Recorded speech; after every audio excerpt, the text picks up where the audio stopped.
Hi, welcome back guys. This is your friend, Let Us Head Fanfics, back with amazing fanfiction. This is the second part of What If Deku Had Both One for All and All for One. Now before starting, please give this video a like and subscribe to the channel if you want more videos like this. Now let's get into the fanfic.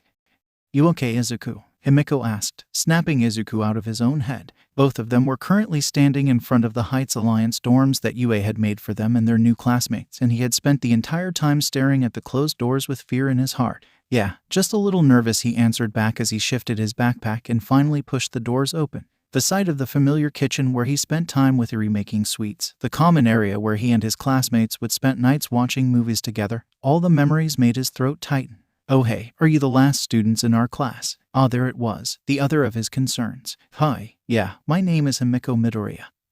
And this is my brother Izuku Midoriya. Himiko quickly introduced them both to their new classmate, and he smiled at hearing her introduce herself like his sister and patted the top of her head lightly, which she just answered back with a giggle. But as he turned to look at their classmate, his smile turned a little more forced. In front of him stood someone who shouldn't be here. A girl with teal eyes and long orange hair that she had tied into a high ponytail on the left side of her hair. Itsuka Kendo. In his past timeline, she was the class representative for Class 1B, but now was one of his classmates taking the place of one of his closest friends, Uraraka Ochako. Look, he didn't hate her at all. In his past life, he thought of her to be a really kind girl, and yes, he also understood that he was to blame for her being here, but the thought of not being able to see one of his best friends made a lot of bitter feeling well up in his stomach. It's nice to meet the two of you. My name is Itsuka Kendo, she said with a warm smile as she stretched out her hand. Himiko eagerly shook her hand. It's nice to meet you. Now if you don't mind, I'm gonna go find my room. Izuku excused himself from the conversation except that something caught his eye. In the common room there they all sat, his old classmates. But he couldn't help but think that it all felt wrong. Momo talked in a regal manner with a kind but slightly forced smile, her posture stiff. Todoroki sat as far away from everyone as he could and looked out the window, ignoring the conversation entirely. Shinsou sat next to a very excited Mina who kept bombarding him with questions. It was nice, their first meeting. But why did it make his skin crawl? He rushed up the stairs looking for the room that the school had assigned to him, and when he found it, he quickly opened the door and slammed it behind him as he fell to the floor. His breathing had turned ragged as panic rose and took hold of his heart, going so fast that it even worried him that it would just stop. It was wrong. Wrong. No, everything is fine. The shadows crawled closer to him, their invisible hands beckoning him closer. Everything is off. The empty walls seemed to come closer to him, trapping him inside a cold box and taking away any air he could fit in his lungs. Everything is supposed to be fine. Everything is unrecognizable. The voices of his classmates came through the door, distorted and warped beyond recognition.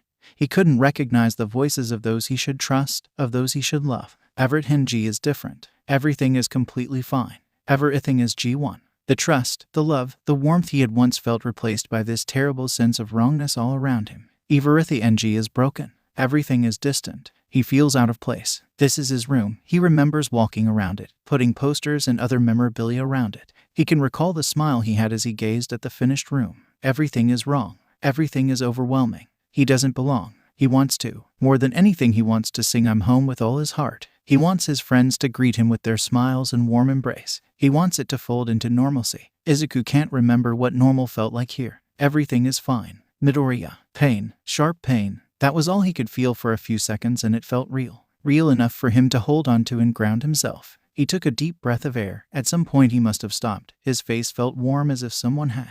It took a few seconds, but his sight came back into focus and he saw the past user around him, all looking worried, but the one kneeling in front of him was his father, who was looking at his own ghostly hand with confusion, but soon disregarded that and looked at him with genuine worry. Son, are you okay? What happened? He asked, but Izuku couldn't answer. No matter how hard he tried, the words kept getting stuck in his throat, so he went to his second option. With trembling hands, he slowly made different signs. Sign language was something that he had always had a bit of interest for, but he was forced to learn it when the war broke out so that he and his classmates could pass messages between each other in silence. Sign language, does anyone know it? His father asked the other vestiges. Most of them shook their heads except for N, who walked forward. I know, I used to do this too when I was young. N kneeled next to his father to get a good look at his hands. Scared. Don't belong. He's scared, I think. I think he feels like he doesn't belong here, N said, but looking back at Midoriya for confirmation.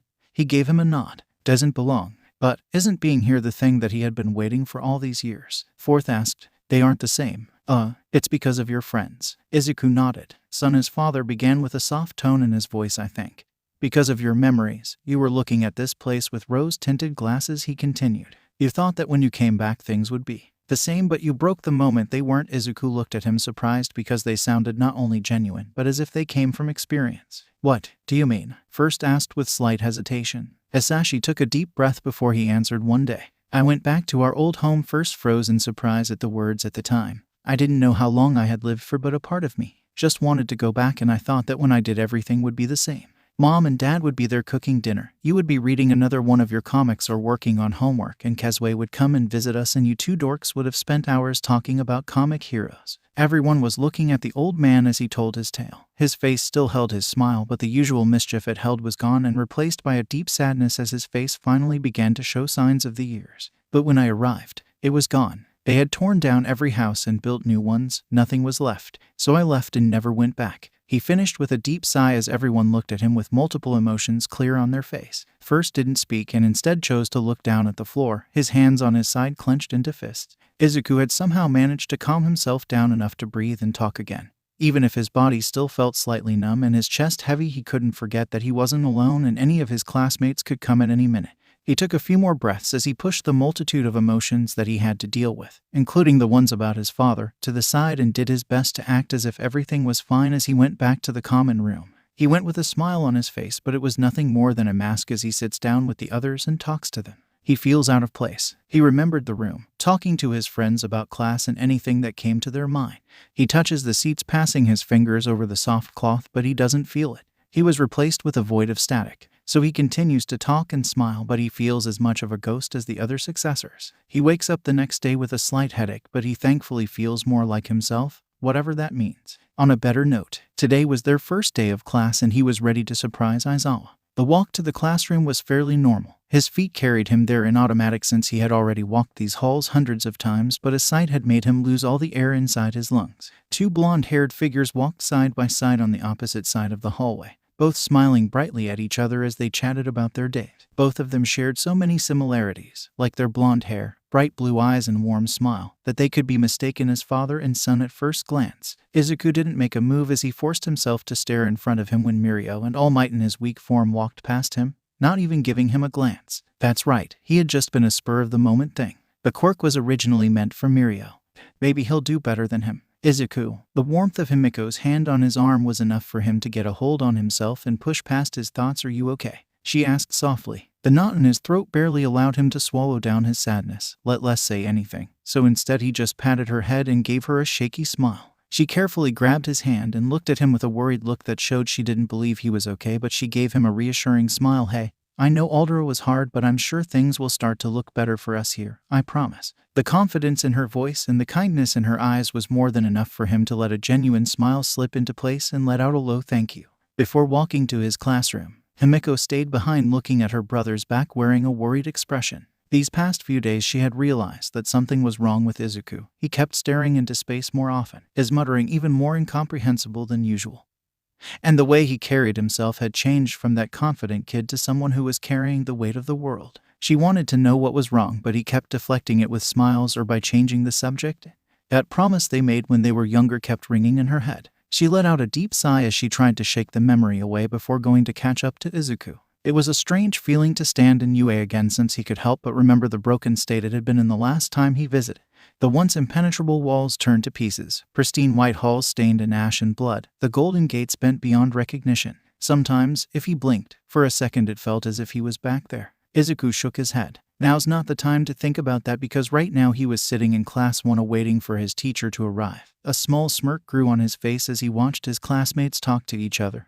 The excitement was almost palpable. Hey nerd, you're the one that knows about heroes. Who do you think our homeroom teacher will be? Kaken looked back from his seat to him. I don't know Kaken, but I have a feeling it's someone none of us expect. His answer got him a questioning look from his friend, but he just gave him a knowing smile. And just as expected, a tired voice rang out making the class fall into silence. If you want to make friends then you better leave. Everyone turned to look at the strange man in a bright yellow sleeping bag on the ground. The first time he had been too stunned to even realize just how weird this was. Aizawa, somehow, managed to stand and take the sleeping bag off and looked at all of them. It took you 8 seconds to quiet down. He swears that when his eyes went over Shinsou, his gaze softened. "I'm your homeroom teacher," Aizawa shouted. He then shoved his hand into the sleeping bag and pulled out another bag, which he then pulled out the PE uniform. This was starting to give him a headache. "Put these on and meet me in the PE grounds in 10 minutes. He then walked out. Everyone just stood frozen in place, trying to process what it was that had just happened, but their eyes then locked onto Midoriya as he calmly stood up from his chair and grabbed one of the uniforms before giving everyone a smile. "Why are you all just standing there? Our teacher is waiting." Those words made everyone snap out of their trance and rush forward to grab a uniform while he just left with a smile. If he was going to repeat school again, he'll at least have some fun with it. The fresh breeze felt nice on his skin, and it at least helped him ignore the fact that there were 2 teachers in front of him. "You must be wondering why I brought you all here." For Aizawa once more gave all of them an annoyed look before continuing. "You'll all be doing a quirk apprehension test." This got his class to burst into whispers. "Except you, Midoriya." Silence fell on all of them, and Izuku just looked at his teacher in complete confusion. This was different, too different. "You'll be doing something different with me, and that's why I brought my coworker, Present Mike, to take my place for now," Aizawa explained, but he kept his gaze on the greenette. Mike smiled and pointed the students to another part of the grounds. The students gave him confused glances, but Bakugo and Himiko were worried, and he shared that feeling. "Did something happen, Sensei?" he asked, hoping that it wouldn't be anything bad, but his hopes were dashed when he saw the look of suspicion his teacher gave him. "You'll still be doing the exam, just a different one." He then gave him a creepy smile. "With too many teeth, you'll have a spar with me." And that is how Izuku now found himself in a cement ring with his teacher on the other side. "This test won't end until one of us gives up or is knocked out. Understood?" his teacher asked, and he just gave him a nod. He slowly took in a deep breath. Last time, he had been too passive. He spent too much time running around like a headless chicken. His lack of action had cost the lives of others and even gotten his friends injured, but now, he let the air out. This time he would not hold his punches. "You look like you are ready," his teacher said, his eyes already shining a crimson red. He chuckled. "Fighting a pro hero is a great honor, so I'm really excited." He could already feel the fire that were his quirks being snuffed out by erasure. But that only made the smile in his face widen. "Let's see what you are made of." Aizawa took the first move and sent his scarf forward. He had read Midoriya's file multiple times. His quirk was an emitter type that allowed him to control fire, so he was most likely used to keeping the distance, but he already had his quirk erased, so he'll just panic and what? Aizawa was taken aback when Izuku dashed forward and nimbly dodged his scarf without even a hint of his quirk, and then threw a right hook at him. He blocked it and sent a kick at the boy, but he ducked and sent an uppercut at him. Aizawa leaned back, barely dodging the attack, but that's when he felt it, the heat. He jumped back just to barely dodge the wall of fire that erupted in front of him, the intense heat forcing him to cover his face, only to shortly realize his mistake when he felt the pain from the kick he received on his side. Rule number 1 in fighting: Eraserhead. Always keep an eye on your opponent. Izuku boasted as he used the fire he shot from his feet to speed up his momentum and move to his teacher's blind spot just as they moved to erase their quirk. He had already fought Aizawa multiple times in his life, and while he had only come to defeat him a handful of times, he had learned more than a few tricks to deal with him. While he was a great fighter, fights that span for a long time are his weakness. Since he has dry eyes, he can't constantly use it before he has to blink and lose line of sight. So the most important thing in a fight against him is speed. He needs to stay in his blind spot and use any moment where he isn't looking at him to use his quirk and tire him out. It was a rough but effective strategy he had made years ago. He sent another boosted kick to his teacher's back, sending him forward, but Aizawa isn't an expert for nothing as he tucks and rolls before getting back into his feet and erasing his quirk once again as the flames died out. Once again, Izuku ran forward and concentrated on the gray scarf that shot forward to grab him. Aizawa's binding cloth fighting style had been something that he had already seen millions of times and had even helped Shinsou perfect his mastery over, so while he didn't have a perfect plan against it, he was able to analyze the trajectory and move his body to dodge the restraints before going in for another punch at his teacher. Aizawa already raised his right ready to block the right hook, only to realize that it was a feint and blocked too late on the left and received the left hook right to his face, sending him to the ground. Izuku took the chance and put a foot lightly on the fallen teacher's chest before summoning fire on his palm pointed at him, a wide grin on his face as excitement shone in his eyes. Aizawa could barely keep his eyes open from the heat and by how much his eyes burned from overusing his quirk. He hated to admit it, but the kid won. He let out a sigh before lowering his head to the ground. "You win, Midoriya, I give." Izuku chuckled a little before taking his foot off his chest and offering him a hand. Aizawa was surprised at the strength he had to easily pull him up. "If I may ask, why did you want to spar with me instead of the normal test?" Izuku asked. Aizawa just sighed. He had lost. The kid at least deserved some answers because your file was too weird. My file was weird? Yes, the idea of someone getting their quirk at the age of 15 is unheard of, so it raised some suspicion. And even now in our fight, you fought like an expert. Izuku couldn't help but smile. He had expected a reaction like this since he had a similar one before. Yeah, I can see why it would be weird, but it all has a really simple explanation, Izuku admitted. Well, I would love to hear it. Aizawa crossed his arms while looking at him. Like my file says, I only got my quirk less than a year before the exam, so I spent my entire life as a quirkless. Izuku looked down at his fist. I was heavily bullied because of that, and even more for my dream to be a hero. For a long time I didn't do anything. I just let them kick me down to the ground, but one day, I got tired of it. I decided that if they were still going to bully me, I would at least make a good show of it, so I began to train.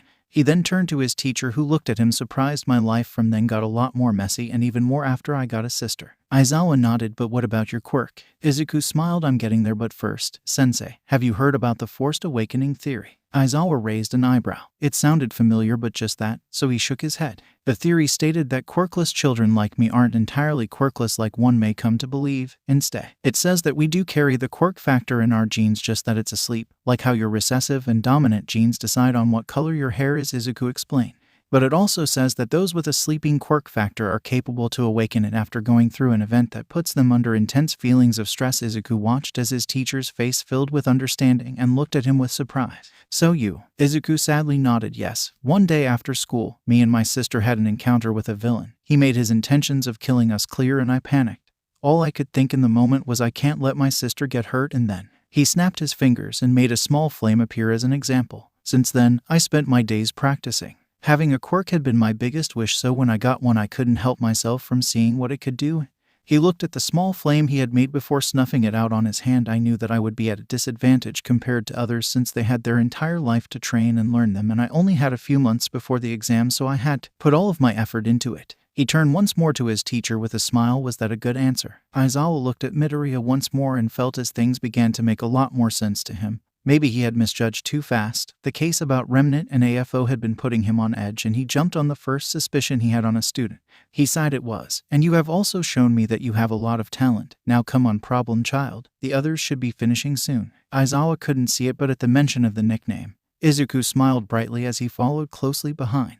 The next day came with a blink of an eye. For Izuku, all of the classes began to blend together since his knowledge on the subject was already a few years ahead, but his attention was set on the last and most important class of the day, Heroic Studies. The class that was supposed to be taught by the one and only All Might, emphasis on supposed, because once again, Izuku was looking at another change in the timeline as both All Might and Aizawa stood in front of the class. The students kept quiet as Aizawa gave them all a steady glare, but the excitement from seeing the number one hero was still obvious in their shining eyes. Welcome students to the Heroic Studies class, All Might loudly exclaimed. In here, we'll build the foundation to your heroic spirits. And to start it off, we'll do a battle exercise. All Might was interrupted by Aizawa, who was glaring at him while covering his ears. This will also be the chance for all of you to try the gear that you requested. The teacher then pressed a button on their remote that caused panels on the walls to open and release metallic suitcases on everyone's desk.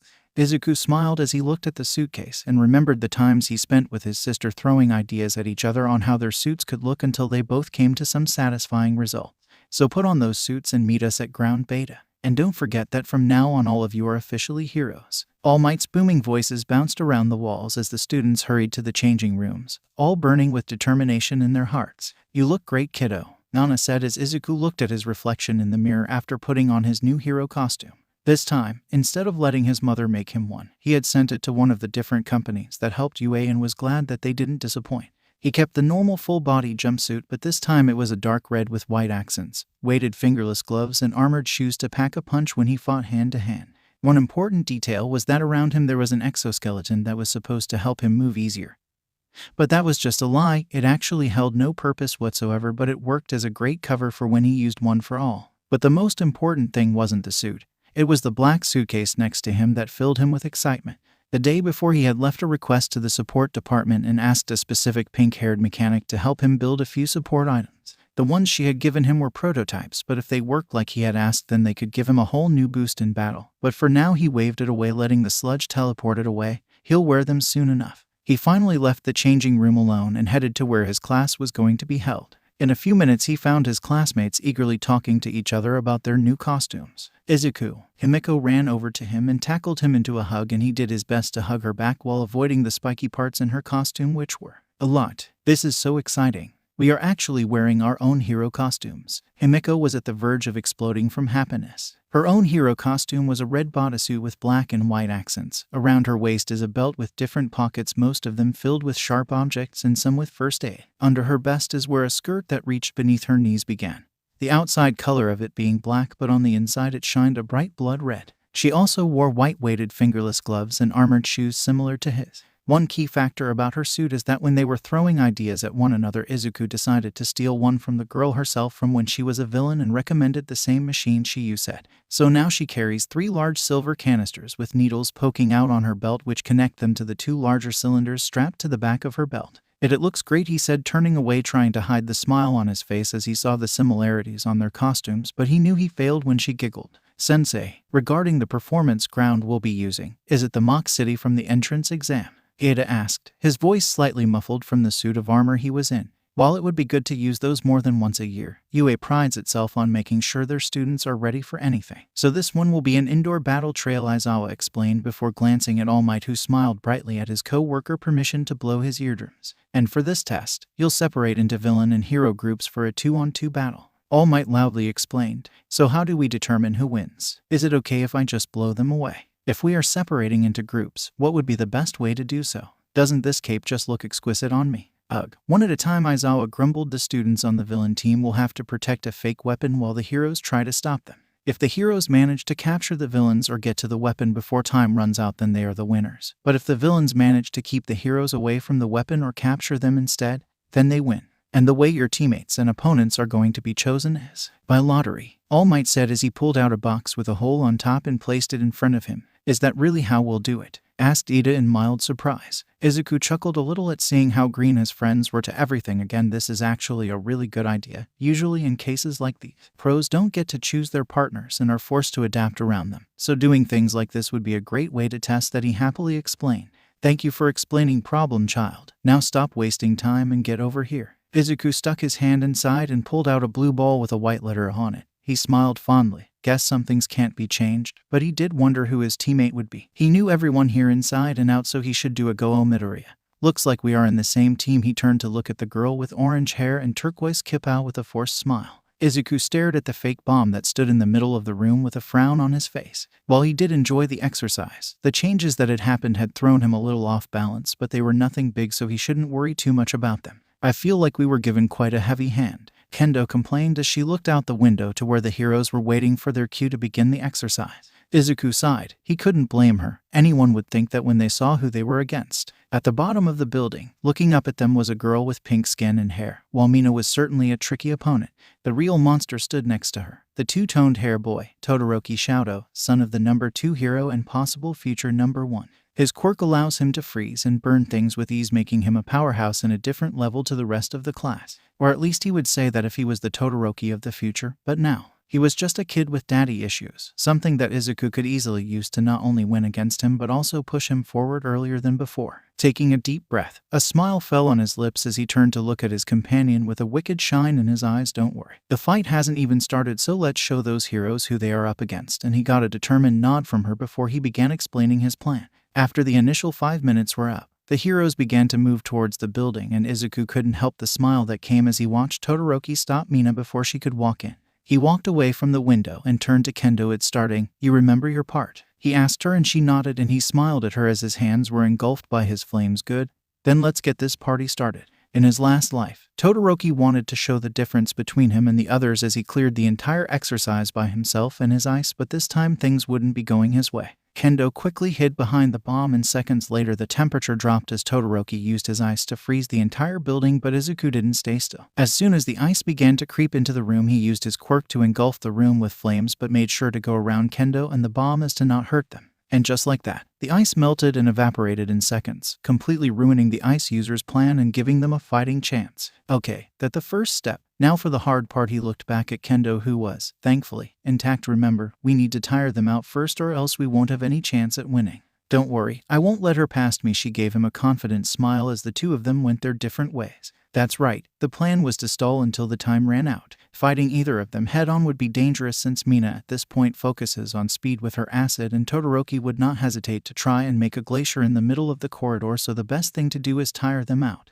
They both share a similar weakness. The longer the battle goes, the weaker they get. If Todoroki uses his ice for too long without using his fire, he begins getting frostbite, and Mina's acid will begin to hurt her, so it's just a matter of time before they fall. Oh, and talking about the devil, look who arrived. Izuku and Todoroki locked eyes across the hallway. Seeing him completely free from the ice made his eyes harden. Out of my way, he coldly demanded. Izuku clicked his tongue and muttered, "Forgot how rude you were," which got him a small raise of an eyebrow, but he just ignored it as he raised his hand and pointed at him. "Sorry, but I can't let you pass that easily, or else this exercise would mean nothing." He then gave his best smile and waved his hand, sending a wave of fire towards him, which Todoroki blocked with a wall of ice. As both powers met each other, a thick cloud of fog covered the hallway, making it impossible for the two teens to see each other, although it only affected Todoroki since Izuku had already activated search and heat vision to see his surroundings. Todoroki took a step back and looked around, trying to guess where Midoriya could be. He had a strong fire quirk, so he would most likely try to use another attack like that in a large scale to try and get him, so the best thing would be to make a shield to avoid the ooze. His train of thought was rudely interrupted when a sudden fist struck him on the nose, making him stumble back, and he barely got a glimpse of Izuku going back into the fog. He punched him really hard. Was his nose bleeding? Oh, it definitely was. He had not thought about him just running up to him and giving him a right hook. Usually if you have a good distance-related quirk you stay away, but he decided to play it bold. This was already looking to be a lot more difficult than he originally thought. This time he did his best to try and listen for any clues on where the next attack could come from, and then he heard a soft tap behind him and quickly make a wall of ice, only to watch in shock as an armored shoe broke through the ice, shattering it to pieces like it was glass. Izuku then tried to send another fist his direction, but he pushed himself away by making a much thicker wall of ice in between the two of them, but that also couldn't hold for long as the flames quickly melted a hole through it, which Izuku jumped through and rushed towards him. Todoroki clenched his fist and focused everything he had into his right side, making the temperature drop exponentially, making ice appear all around him and some to cover his hand, and then he clapped his hands as from the walls around them ice shot forwards and captured Izuku and freezing everything from his arms under. Todoroki gasped for air as he could feel his hand shaking. The effects of overexerting himself already apparent with the frost that covered some of his face, but he could relax as he looked at the trapped greenette in the ice. "It's over," he stated. Izuku laughed and gave him a predatory smile as his throat began to shine a bright orange. "You sure about that, buddy?" "Brrr. I'm starting to regret not adding enough fur to this thing." Mina complained about the cold as she skated across the building using her acid, and raised her eyebrows in surprise when she heard a loud boom coming from another part of the building, and then stopping with a bitter smile as she looked at the girl in front of her. "I guess our plan didn't work." "Nope, sorry. Midoriya is just really good at being a heat lamp," Kendo joked as she got into position to fight. Mina gulped as she tried to think of a way around the girl. She had the advantage of speed on her side, so if she is able to avoid a grapple, then she should be able to get out easily. Small ball of acid formed in her hands and threw them at the girl before dashing forward and taking the chance, only to be met with a giant hand that almost crushes her and blocks her path. This time it's Kendo who strikes back and swings her giant fist at Mina, but the pink girl is much faster and is able to slip backwards, making the hand crash into a wall, breaking it apart. Her face goes pale at the strength of her punches.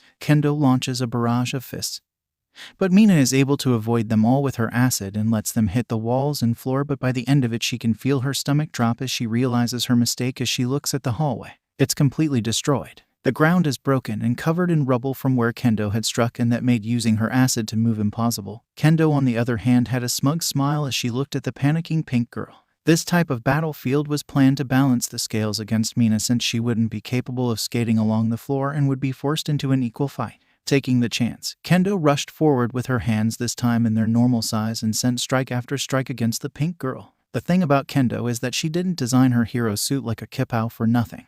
Ever since she was young, she had grown an interest into Chinese martial arts, even if they had been from movies and shows. She spent her years training and managed to incorporate her quirk into the style while following her dreams of becoming a hero, and for that she was only a little ahead of others, as she had a grasp of martial arts which could easily be overpowered by someone with a stronger quirk. But in this fight, as she slowly backed Mina against a wall, she had the upper hand. But the pinkette wasn't going to let herself be caught that easily, as she let more of her acid drip from her hands. She had to drop the acidity to a level where it only stung someone's skin, since she didn't want to hurt her classmate, and swung her arm forward, sending her acid directly at Kendo, who ducked. quickly avoiding the acid, and then stretched her leg and swept Mina of her feet. While the pink-haired girl may lack fighting knowledge, the one thing she is the most proud of is her body control. She reacted quickly and threw her hands back and shifted her body just like she had learned, making her land on a handstand.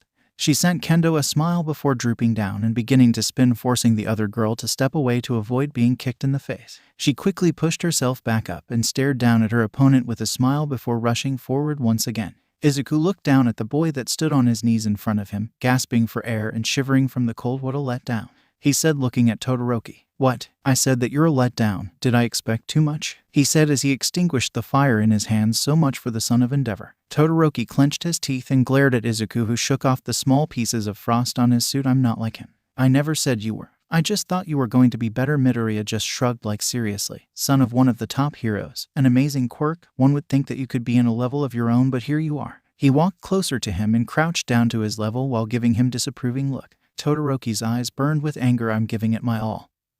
Who are you to tell me how to do things? I'm someone who is planning to become a hero and save people. Unlike you, who is only going to get others killed. He then flicked him on the nose. I can become a hero and I can save others. He barked back as the anger of someone looking down at him, even with all the effort he had put into it. Maybe, but you'll never be a good hero if you keep doing this. Izuku pointed at his face. Doing what? Giving a half-assed effort, he stated. Half-assed? I can easily win against any other student. How is that half-assed? Todoroki asked. Yeah, you could definitely win against most, but that's only because of how strong your quirk is. But if we are talking about you in specific, you're the weakest out of everyone, he simply stated. Todoroki only looked at him with a mixture of anger and confusion, and Izuku sighed. You haven't even noticed, have you? Everyone is doing their best with what they were given. Right now my teammate is stalling for time against yours, and I can tell you with complete certainty that they are both giving it their all, and meanwhile, look at you, shivering and cold because you are giving yourself a handicap. Todoroki quickly glanced at his left side, which was being completely covered by his suit, before looking down. I won't use it. I won't ever use his damned fire. Izuku raised an eyebrow, even if he already knew everything, and asked his. Do you mean your father's? Todoroki didn't answer, but that was more than enough for him. Jez, you're worse than I imagined. What do you mean by his fire? That bastard ruined our family, ruined my. I won't use his power no matter what, Todoroki said, his hands bundled into tight fists beside him. His power, Izuku muttered again and took a deep breath. He had prepared for this, so let's throw those dice. He crossed his arms and asked Todoroki. Who am I fighting right now? While Izuku cut him off, answer. Me. Okay, whose ice is this? Mine. Good, now whose fire is that? He said, poking his left arm. My father's. Wrong, Izuku immediately countered. Don't tell me you already forgot the first question. Okay, answer this. Is Endeavor here? No. What is this? He was once more cut off. I'm not done yet. Okay, so Endeavor isn't here, we've established. So can you still say that those flames are his? Yes, they are the ones that hurt my family, that's why. Did you hurt your family? Izuku suddenly asked. What? Todoroki looked at him with shock in his eyes. Did he think he? I asked. Did you hurt your family? Did you use those flames to hurt anyone in your family? Izuku asked with a bored expression, staring at Todoroki's face. And no, I would never. Todoroki tried to defend himself, only for Izuku to stand up. Okay, then let's sum it up. The person I am fighting is Todoroki Shoto, and he has been using his ice to fight, but not his fire. It's not. God, do I have to spell it to you? Endeavor isn't here. He isn't the one that's fighting me. It's you, Todoroki, and that goes to those flames too. Your father isn't here to tell you what to do, so get it through your head already. That power is yours, Todoroki, and no one else's. You're the only one that gets to decide how to use them. You got it. Last time he used those words, he had been able to get through to him, but it had been under very different circumstances, and yet right now, Todoroki stared at the ground with wide eyes as the words slowly sank into his heart. Although they were rough, their true meaning did not escape him. Izuku then smiled at himself as he saw the small but growing fruits of his labor. If he kept things as they were going, Todoroki should be able to use his fire earlier than last time. Suddenly a loud bell rang out, catching everyone's attention, and Izuku inwardly smiled as he heard the loud voice of his teacher. Time's up. The villains have managed to keep the bomb safe through the entire exercise, thus they are the winners. Izuku couldn't help his smile as he heard the announcement. His plan had worked. He turned to look at Todoroki, who still looked at the ground but raised his head when he saw a hand. Izuku was stretching his hand out to him with a small smile. Come on. Everyone is waiting for us. Todoroki blinked and for a few seconds didn't do anything before slowly taking his hand with his help get back on his feet and walk back to their class. Since that has finally ended, can anyone tell me who was the MVP of the match? Aizawa asked as he waved at the 4 students lined up in front of them all. Kendo and Mina stood straight, covered in bruises from their fight. Todoroki had a blanket over him to fight off the cold from his quirk while he looked down, clearly thinking about something. And Izuku stood with a relaxed pose and was the one with the least of injuries out of all of them. Izuku's eyes automatically went to the girl he knew would answer, but was surprised to see a conflicted look on her face before she finally spoke. If I had to choose, the option would be really close between Midoriya and Kendo Yaoyorozu began. They both handled the situation with cool heads and worked well together, but if we had to choose, the answer would be Midoriya. He was able to devise a counter-strategy against their opponents based on their weaknesses and how to exploit them while making it around their own strengths, as we could see with his fight with Todoroki. Not only could he easily use his quirk to counter the ice attacks, but also use the fog created by their crash for his own gain in the battle. Aizawa simply nodded, since the girl had easily said the same thing he had been thinking while watching the match. That boy had proved to him just how good the control over his quirk and his body is in their spar, but today he showed off his mental abilities. If he used that mind of his, he could reach great height even with a weak quirk. But he thought back to his original doubts about the boy. It was all too abnormal for a normal child. Even the other students that came from recommendation barely hold a candle against him. He frowned as he thought, could this be a rare talent, or maybe something darker? Izuku laughed and smiled. Why, Yaoyorozu, you almost make me sound like a villain, he teased. The black-haired girl gave him a formal yet friendly smile. Well, wasn't that the assignment after all? A new day came for the students at UA as their second day at the school began, and at the dorms, the vestiges all fidgeted with nerves. Today was finally the day where the USJ would be attacked. And while they knew how strong Izuku was, they couldn't help but worry. Izuku sighed as he looked at himself in the mirror. Everything had gone as planned yesterday. Shigaraki had taken down the wall and sneaked in. He would be there to ambush him and his class, but this time, he was ready. Shigaraki Tamura, or more specifically, Tenko Shimura. In his past life, he had been the biggest thorn that he had to deal with, or better yet, he had been the entire rose bush. He made his life a race for his survival as he tried multiple times to take his or his friends' lives, and all to the point of becoming the host of All for One for a while, only for him to be discarded when he had done his job. Back then, he looked like an insurmountable problem that he would spend years trying to overcome.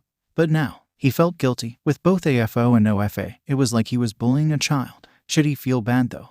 Nah, he deserved it. Isn't that a bit too cruel? Nana asked, but Izuku just shrugged. Maybe it was, but so it was to watch his friends be killed or be used as experiments. Nana flinched at his thoughts and looked away ashamed. Yeah, sorry. Anyway, what is power for if you can't use it to knock people down a peg or two? His father said, blatantly ignoring the glares from the other ghosts. Izuku softly chuckled at their antics as he felt a little tension seep out of his body. It was nice knowing that they were there for him. With one final look at the mirror, a flash of red passing through his eyes, he walked out of his room, determined to stop the incoming storm. Izuku could feel the vibration from the truck through his entire body as his fingers anxiously tapped at his leg.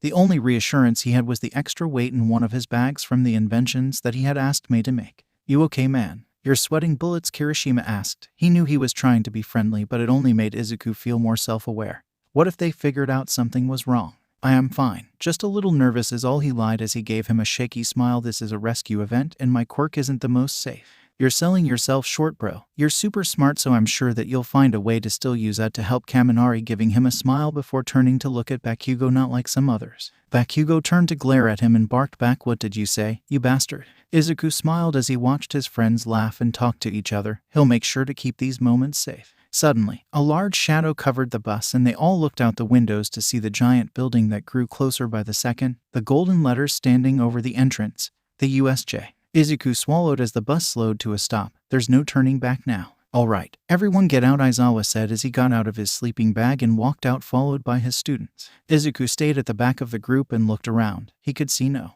13 but no All Might. He must have run out of time like normal. That's good. He wasn't sure what he would do if he was here. Aizawa took a spot next to the space hero and began his lecture, but Izuku had already stopped listening. Instead, he slowly took out the beta mid gauntlets that May made. They weren't as good as the ones he used in the future, but he trusted her. His eyes looked at the scenery behind his teachers as he felt the gauntlets wrap around his arms, and he prepared his quirks. Then he saw it. The small purple hole in the middle of the plaza. Pale fingers that began to peek from it as it grew bigger and bigger. And a Shigaraki peeked his ugly head. Aizawa had already noticed, but before he could say anything, Izuku had already acted. One for all and smokescreen. A massive cloud of smoke exploded from underneath his feet, already covering everyone. Izuku burst forward with a single leap, his body covered in smoke making him look more like a ghost than human, perfectly hiding his identity, and thanks to his other quirks, his vision was perfectly fine. He gave a quick glance back and he could already see Aizawa run out of the smoke cloud with his goggles on and looked between him and the growing wave of villains underneath them. Black whip plus rivet stab. The black and red tendrils burst out of his hands and their form changed as spikes formed around them. He pulled back and using the momentum, slammed down on all the villains in his path, impaling anyone unlucky enough to get in his way. Aizawa watched in surprise and horror at the mysterious figure as it swung the giant whips around with ease, in the process taking out villains left and right. But he couldn't concentrate too much on them as he had his own fare of bad guys to deal with. For now he was glad that they seemed to be on their side. What the hell? Shigaraki screamed as he watched the scene in anger. Who the fuck is that? This wasn't supposed to happen. He had infiltrated UA and even planned an ambush for those low-leveled kids, but then this glitch came out of nowhere and started causing chaos. This is a bad turn of events. Shigaraki, I recommend we shut it. We aren't changing our plans. That bastard is just another mob, so just follow the plan and get those kids. Meanwhile, then a cruel smile grew on his chapped lips as he looked at the purple-skinned beast beside him. I'll make good use of our DPS. The humanoid Smoke, Kirigiri, just nodded before disappearing. Shigaraki looked at the beast his sensei had given him, a monster with enough strength to beat All Might. Those small fries had no chance against it. Nomu. With a raise of his pale hand, he pointed at the two people fighting off the villains before saying with a sadistic smile, tear them to pieces. The Nomu's body trembled as its eyes focused on the fight before him before flexing its legs and dashing forward, leaving behind a crater and let out an inhumane screech. Izuku easily dodged the attacks of the villains. Compared to the enemies he's fought, they are nothing, but that all changed when he heard a sound that he was all too familiar with. The Nomu was on the move. He turned to the source of the sound and he saw the hulking mass of muscle approach them as fast as a bullet, but Izuku wasn't scared. He had already fought against high-end Nomus, so one from the early batches was nothing more than just a nuisance. But it was still a threat to everyone else. He needed to get rid of it now. Multiplier plus hypertrophy plus kinetic booster X4 plus spring-like limbs plus air cannon. He felt the quirks act immediately as two other arms grew out of his side and suddenly tripled in size before he pulled them all back before throwing a series of punches forward. The combination of quirks caused 3 massive bursts of air to shoot from all of his arms, turning the villains before him to pieces but also sending the Nomu flying back. But he knew it wasn't over, so he dashed forward only to stop as danger sense activated, and he followed his instinct as he ducked under the massive boulder that flew over him. The Nomu was already up and healing itself. Izuku clicked his tongue. While regeneration is the best thing to have, fighting someone with it is a different thing entirely. The Nomu screeched once again and dashed forward, and Izuku prepared himself as he pulled back his arms. Except that the Nomu jumped over him. The Nomu continued its dash even when Izuku turned around in surprise, only for it to change to horror as the monster ran towards his teacher. Flashes of his wounded teacher after his original fight with the artificial life came to his mind. It seemed like it had decided to instead go for him since he was the weaker of the two. No, he screamed as he sent multiple black whips to hold the monster back before jumping on its back. Anger flooded his mind and his body reacted faster than his mind could. His hand shot forward and tightly gripped its exposed brain, causing it to scream in pain, but Izuku wasn't done. He needed to dispose of it, in what better way than to make it powerless. Red lighting enveloped the two of them and Izuku's view changed. The world around him turned black and white and he could suddenly see the familiar balls of light inside everyone, but he focused on the prey he already had. Inside the Nomu was a ball of light that was bigger than anyone else's, but it shifted around almost as if it could shatter at any moment. They were hurt, scared. They won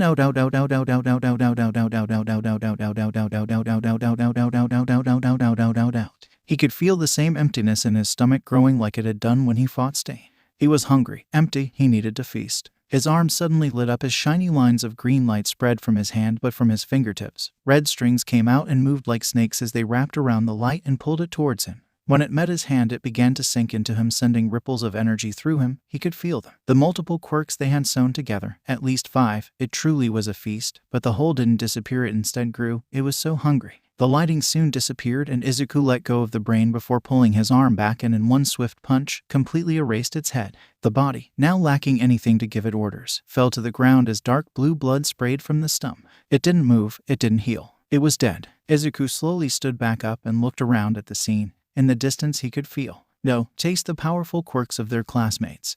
They must have been scattered by Kirigiri, but that's not important. What was important was the buffet in front of them. Balls of light all waiting for them to consume, but there was one that they could not stop looking. A gray ball of light that exudes the smell of death and rust. Decay. Their red eyes shone through the smoke around their body, giving them a demonic appearance, and the bloodlust that burst from them, threatening to drown everyone in their rage. "We are not done with you yet," 1,000 voices spoke from the same mouth that twisted into a deranged smile, red strings only visible to their eyes still hanging on their fingertips. Himiko doesn't understand how it happened. One moment she was excitedly listening to his teachers, and the next, everything went to shit. A large cloud of smoke covered her and her classmates, and she then heard Aizawa-sensei tell No. 13 to keep them safe. Was something happening? Then, 13 raised their finger up and a small black hole formed, sucking in all of the smoke, finally letting them see the terrifying situation that they were trapped in. An army of villains rushed towards two silhouettes. One she could recognize as her teacher, but the other one was completely covered in smoke, making them hard to make out. Then, as if that wasn't enough, another cloud of smoke appeared. This one, a deep purple with shining yellow eyes, appeared behind them and spread into a large wall, covering their only exit. This may be a rough greeting, but it is a pleasure to meet the little heroes of future. Now don't make a mess and die. A laugh suddenly stuck out from the group of kids, and they all turned to look at the boy with messy purple hair who had a scarily family toothy smile. "Seriously? You bunch of wimps think you can win against the symbol of peace? You guys are delusional," Shinsou mocked the villain, getting confused looks from everyone. You aren't the golden eggs of the suddenly." The villain suddenly went quiet, and Shinsou carefully walked up to it with a confident yet strained smile. "Turn back to your original form," he ordered, and the mist villain complied, turning into a more humanoid for even wearing a two-piece suit which made it seem like he would fit better in a bar. That's when they all remembered. Brainwashing. It was his quirk. "This guy's mind is weird. I'm not sure how long I'll be able to hold him down," Shinsou said, looking back at 13, who was already moving to his side before 3 large explosions rocked the place. The students all turned back at the scene of the fight, only to see a terrible image. Blood and corpses thrown across the ground, some of them ripped apart. That in the middle of the blood-stained battlefield was the smoke-covered figure fighting some strange muscular purple duck before it let out an ear-piercing screech. 13 pushed Shinsou away from the villain as he held his head in his hands, trying his hardest to keep control, but as blood began to drip out of his nose he screamed, "Everyone run!" The mist villain began to move once again, their voice calm but a hint of anger clear in it, an unexpected but futile effort nonetheless. "Now be scattered." The purple mist rushed them like a wave, some only capable of stepping back in shock while others jumped out of the way. Himiko had barely any time to react, and all she could do was look around in panic as she tried to find a glimpse of her brother in the crowd of her classmates. And her world was consumed by the mist. To say that he was surprised was an understatement. He was shocked, astonished, flabbergasted, startled. All of those words and more as Shigaraki watched the weapon they had spent years working on to kill all might be torn apart by some mystery bastard. But, most importantly, he was scared. He didn't notice it before, but this glitch, as he has come to call it, gave off the same pressure that he had only felt once before. It felt like that of an unending abyss that threatened to swallow it all, like he was just a small ant in front of a mountain, incapable of reaching it. The disparity between their strengths as obvious as how the sky was blue. And the only other person that ever made him feel like this was Sensei. But he is a one-of-a-kind existence, so how was it possible for this thing to exist? All he could do was stumble back as he watched the glitch jump around group to group and drain them of their quirks. He could even do that. If he didn't already know that Sensei was stuck back at the base, he would have thought that it was him. That monster kept moving around faster than anyone could keep up, unleashing a barrage of different quirks on whoever was on his way, ripping and tearing while the million of voices that came from it laughed like a bunch of fucking kids in a candy store. "Kei Kurajiri," Shigaraki whispered, the bloodlust from the monster making the words get stuck in his throat, hoping that the cloud of mist would hear him and get him out of their Kurogi-ug.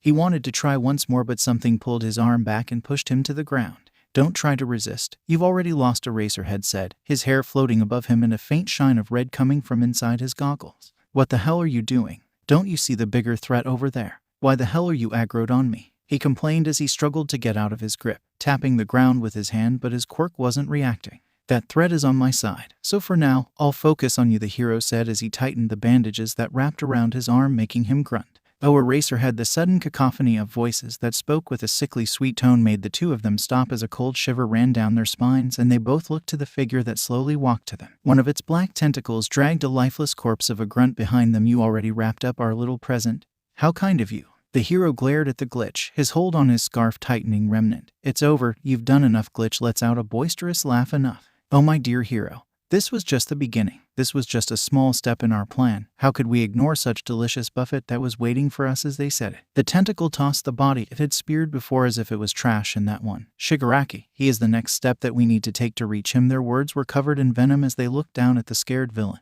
Him? Who are you? Eraser wanted to ask more. He had thought of the vigilante dead and they suddenly appeared alongside a villain attack almost as if they already knew it was going to happen, but the two of them had sadly forgotten about the third party in their conversation.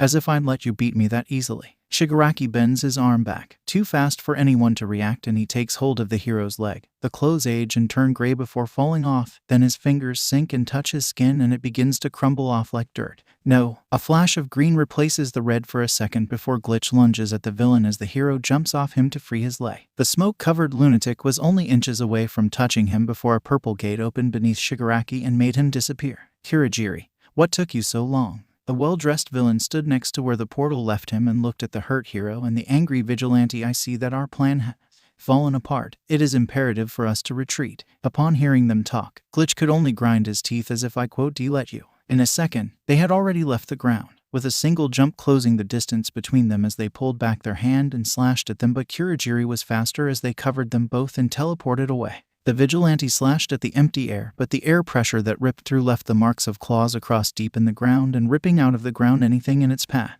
Glitch just stood there looking at the spot where the villains had once stood.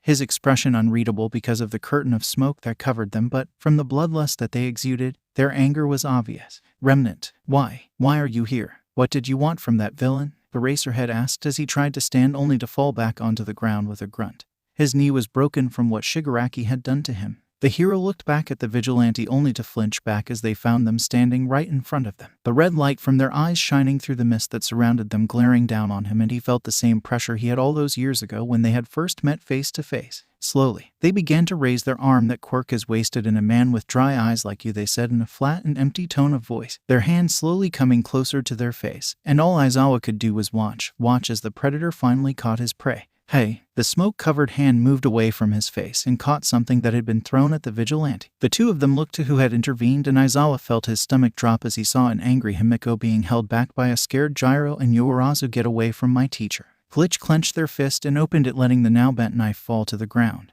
They fully turned to look at the girls, and they must have felt the pressure as they all took a step back. You little shit.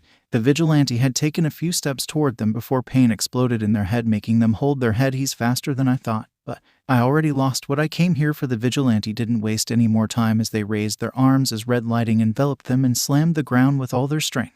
The ground shook from the blow and then exploded, sending everyone back and making a cloud of dirt around them. Faintly through it they could see the figure of someone covered in lighting jumping away. Teacher. Himiko was the first one to react as she tried looking around before stumbling and falling down the massive crater that the explosion had caused. Thankfully she didn't break anything, but she was able to hear someone else grunt, Aizawa-sensei. Shit, over here. When she heard his voice she rushed over to where she heard it, although the dust made it hard to see him, but after a while she could finally see him laying down on the ground.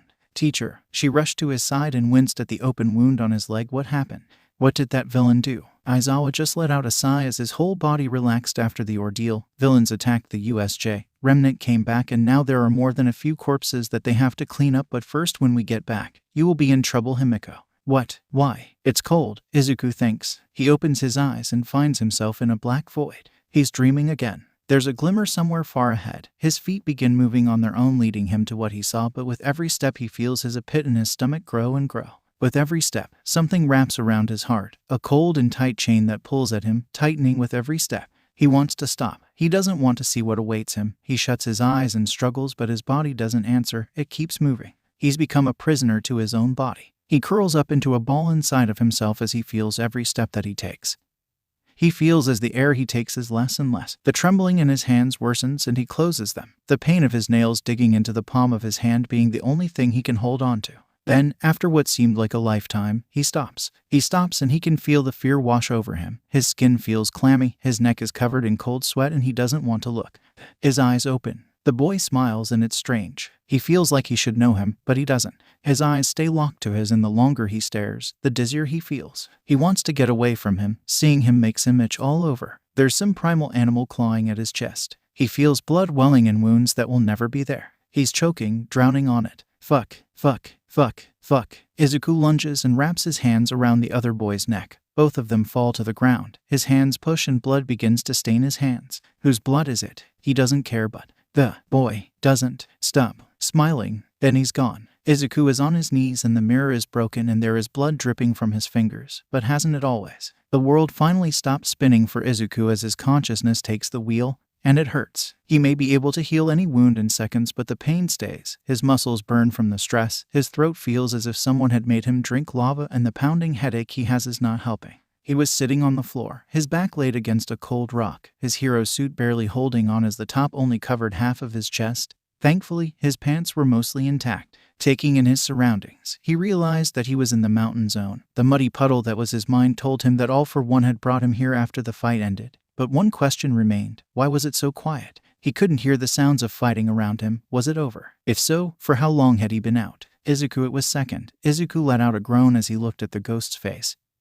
He probably looked like shit. The others are trying to take care of your copy, lock it up even deeper than before, but we're not sure it'll work. Izuku just nodded. Silence fell between the two. The vestige thought that the boy had fallen asleep before they spoke. It's hard, they began. His voice hoarse. I hate doing it. Letting them take control, but I just get so angry. The last part came covered in more venom than he had wanted. It happened so fast that when I realize it, it's already too late. And I can feel them. His words could not express the amount of disgust that threatened to make his stomach flip. All those quirks, the old and new ones, I can feel them crawl under my skin, like insects that are trying to find a way out, even if it means tearing me to shreds. But the worst thing is how exhilarating it is. He could feel thousands of tiny hands scratching at the back of his brain. Every time I took a new quirk, I felt complete. I felt better than I have in years, and it made me think of the millions of possibilities it offered me. Countless whispers flowing into his ears as if the wind itself was speaking to him. He hated it. He hated how much they sounded like him. Second couldn't say anything. He didn't understand how Izuku felt.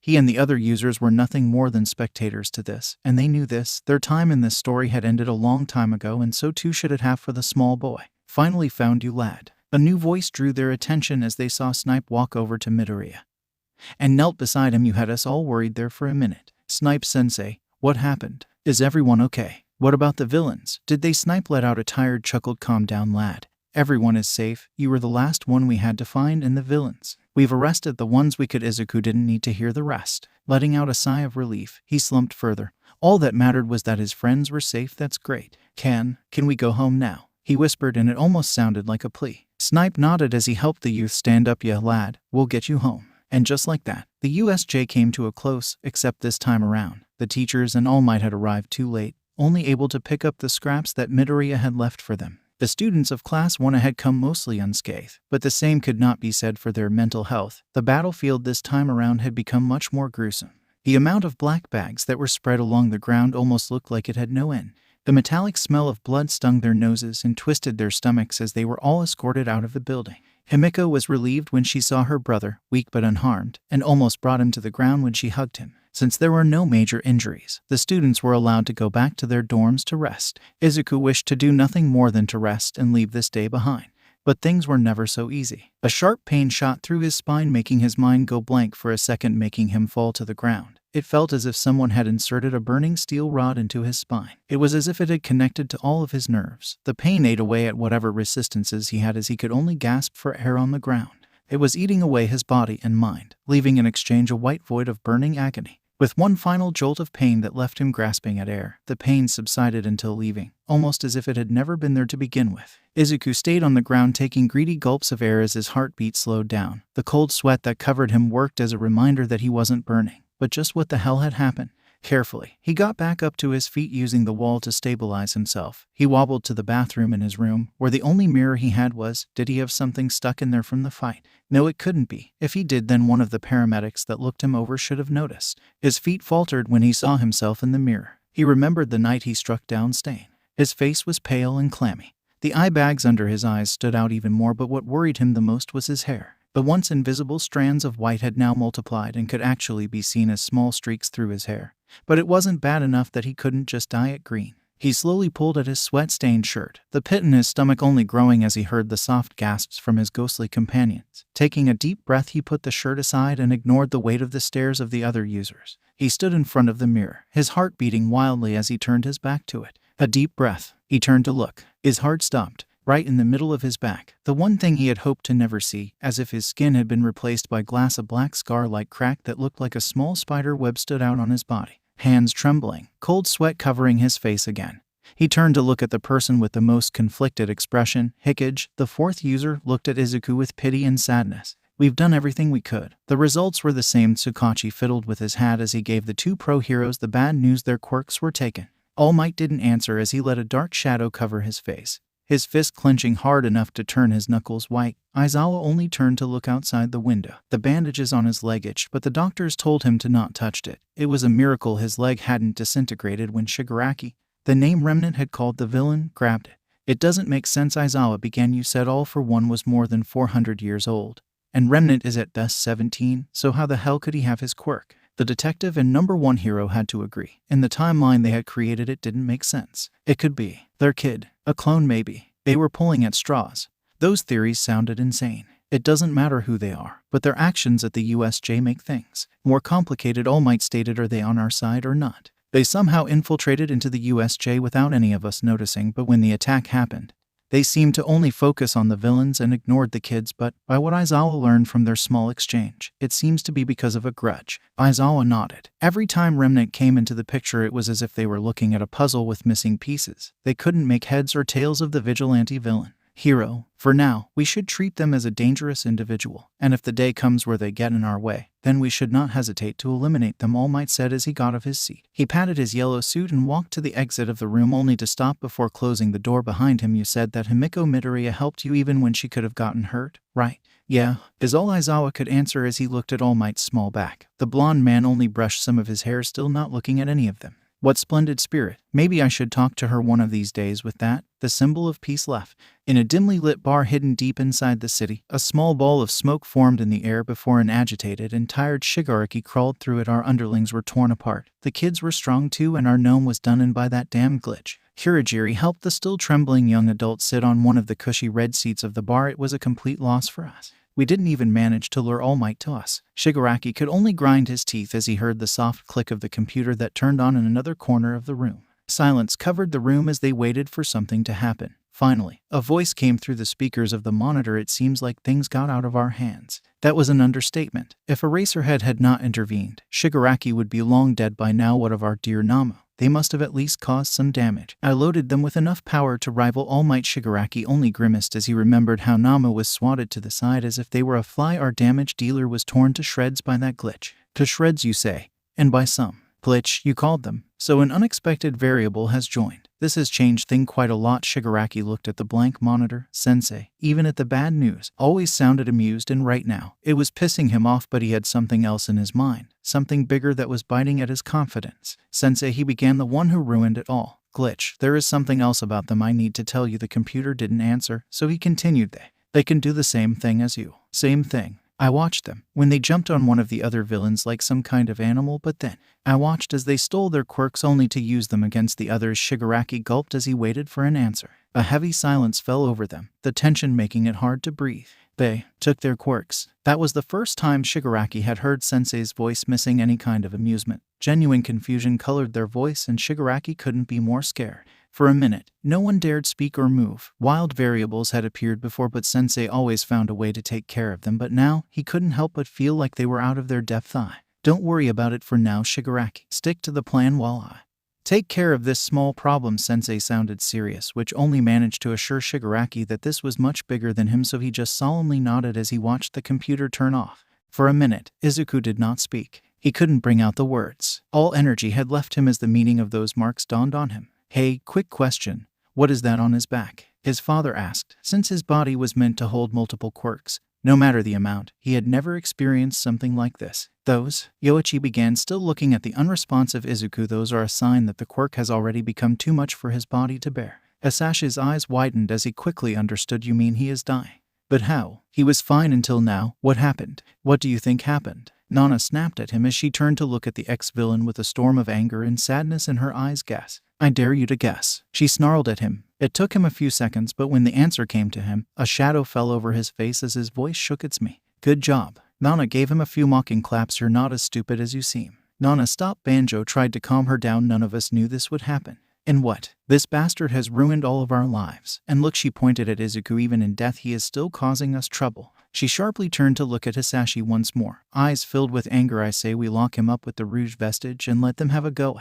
Stop. Izuku's sudden outburst made everyone flinch just. Stub. Everyone went quiet as Izuku took deep breaths. His hands went through his green curls, the roots completely white at this point, as he tried to calm down. I need to be alone. Izuku, please, the boy pleaded. At that, they couldn't say no. They slowly disappeared, leaving the young brunette alone in his room. With trembling legs, Izuku began to walk towards his door, and before he knew it, he had sat down on the sofa in the living room of the dorms, a loose shirt and hoodie covering his body. For a while, he just stared at his hands. His body had reached the limit, and now he was dying.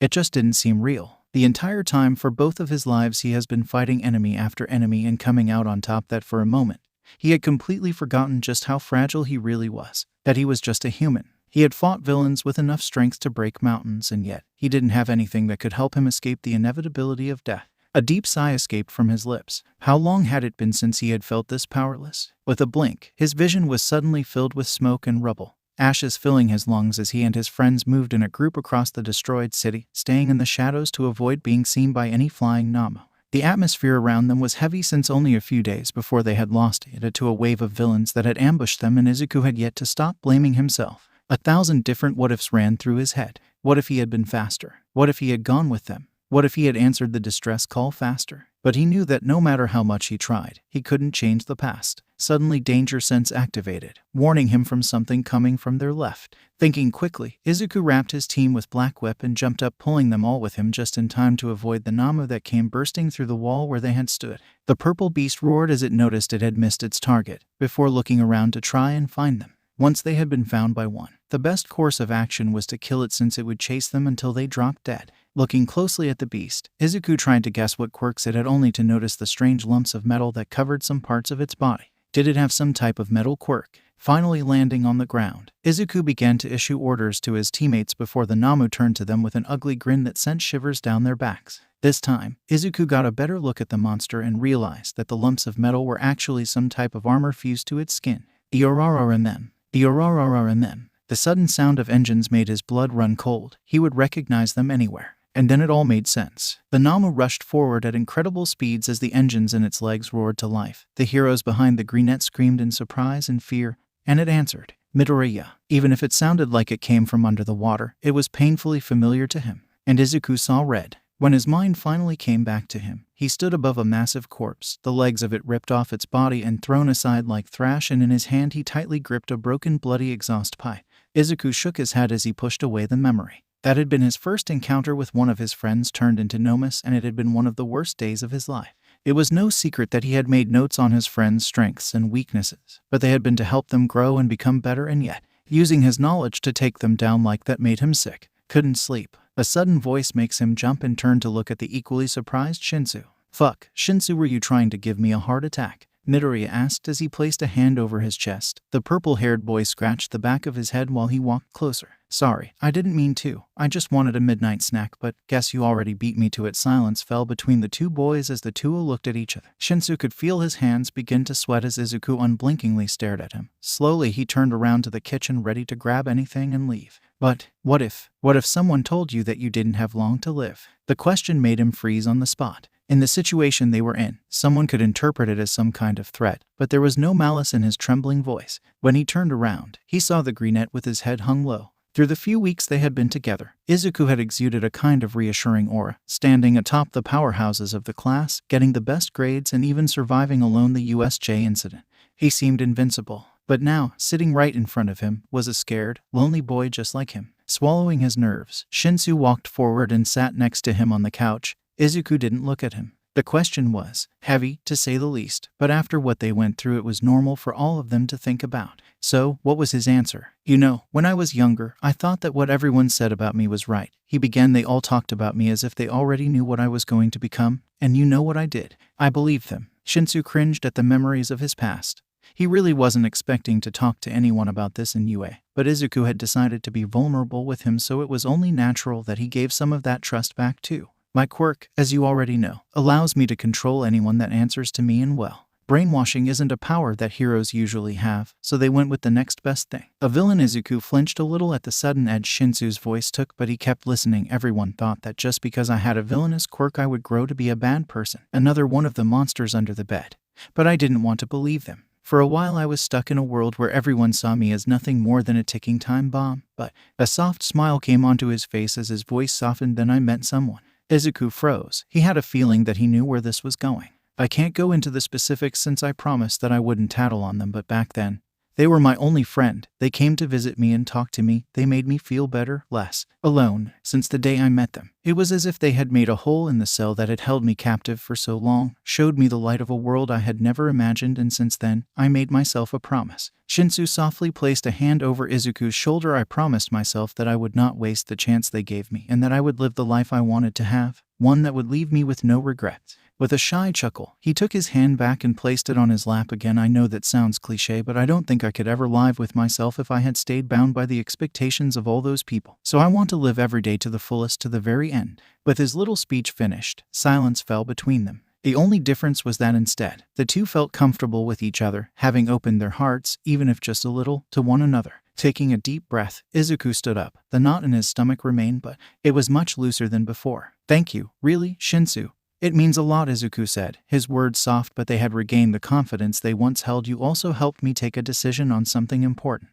Shinsou couldn't see the greenette's face, but he could hear the smile that was on his face from his words, and it made him feel warm. He had been able to help him. As they walked back to their own rooms, Izuku made sure to wipe away the tear as silently as possible. Himiko yawned as she walked the halls of UA. Sleep has been rough for her ever since the USJ happened, and it didn't just affect her. The entire class has been in low spirits ever since the attack, but she could see how they were still trying to do their best. Even more so her brother. He had been alone in the attack after being scattered by the villains. So it was a surprise how he was trying his best for the class as their class president, although it made her worry. And the strange white streaks in his hair didn't help make her feel better. Himiko, are you okay? Kendo's voice snapped her out of her own thoughts. Having realized that she had been spacing out for a while, do you want to go back to the dorms? Aside from her worried expression, she could also feel her hand softly but reassuringly holding her own, and she couldn't help the sudden rush of heat that covered her face. Why, yeah, sorry, I was just thinking about something. She quickly lied and turned to look away, trying to hide her sudden blush. From the beginning of the year, the martial arts girl started acting like an older sister to the group, but it was after the attack that Tenko suddenly caught her attention. They had begun to talk more to each other, mostly because Himiko was worried that she was going to burn herself out. It started as small talks over tea to help her relax, only to realize that they had a few common interests. That soon turned to sitting together at lunch, and they had even thought about going out with the other girls, and her legs didn't turn to jelly when she saw her well-toned abdomen. Not one bit. You are spacing out again, Himiko. Sorry, it's okay, but are you sure that you don't want to go back? The concern was still there, but the green-haired girl could only focus on the fond smile she gave her. Yeah, I swear I'm fine. Himiko reassured her while doing her best to slow her rapidly beating heart. Oh good, a sudden tired voice caught their attention, and they soon spotted the black figure walking towards them. It was Aizawa. Himiko, I need to talk to you about some points in the essay that you gave me. Do you have time to talk about it? The sudden question caught her off guard, but it was nothing more than a simple talk to her teacher, so she didn't see anything wrong with going with him. She waved goodbye to Kendo as she followed her teacher through the halls, passing by a few other classrooms and students. Are you okay, Mr. Aizawa? Himiko asked once again, making her teacher sigh. For the 5th time, yes, Himiko. I only received a few small wounds from the attack, nothing life-threatening, he reassured her. He could understand why she was so worried about his well-being. She was one of the few that saw his sorry state after the rogue vigilante attacked him. Not long after did they reach their destination as Aizawa opened the door and walked in, and Himiko followed, only to freeze in place when she saw the extra figure in the room. Sitting on the couch that looked comically small for his hulking figure was All Might the young Midoriya. Good to see you. Gee, good to see you too, sir, she answered, really confused at the situation, and it didn't help that Aizawa just went and sat down next to the yellow suit hero and pointed at the other couch in front of them. Slowly, she followed instructions and sat on the couch opposite of them as she nervously put her hands together. How have you been, young one? I hope that you and your peers are okay, including your brother. I know that with everything that happened, things can be tough. An expression of guilt took the number one hero's place before quickly changing back to the usual big smile. But I promise you that we are all doing our best to get to the bottom of the problem. Thank you, she answered, still confused about the situation while glancing at the black-dressed hero. To explain, there was nothing wrong with your essay. That was just a lie, Aizawa revealed. We actually needed to talk to you in private. Well, mostly All Might did. With me. About what? She asked, still very lost in the situation. Himiko Midoriya. All Might suddenly spoke with complete seriousness, making her sit straight and sweat at the pressure that engulfed the room. What we are about to tell you is a secret that you must keep with yourself all the way to the grave. Do you understand?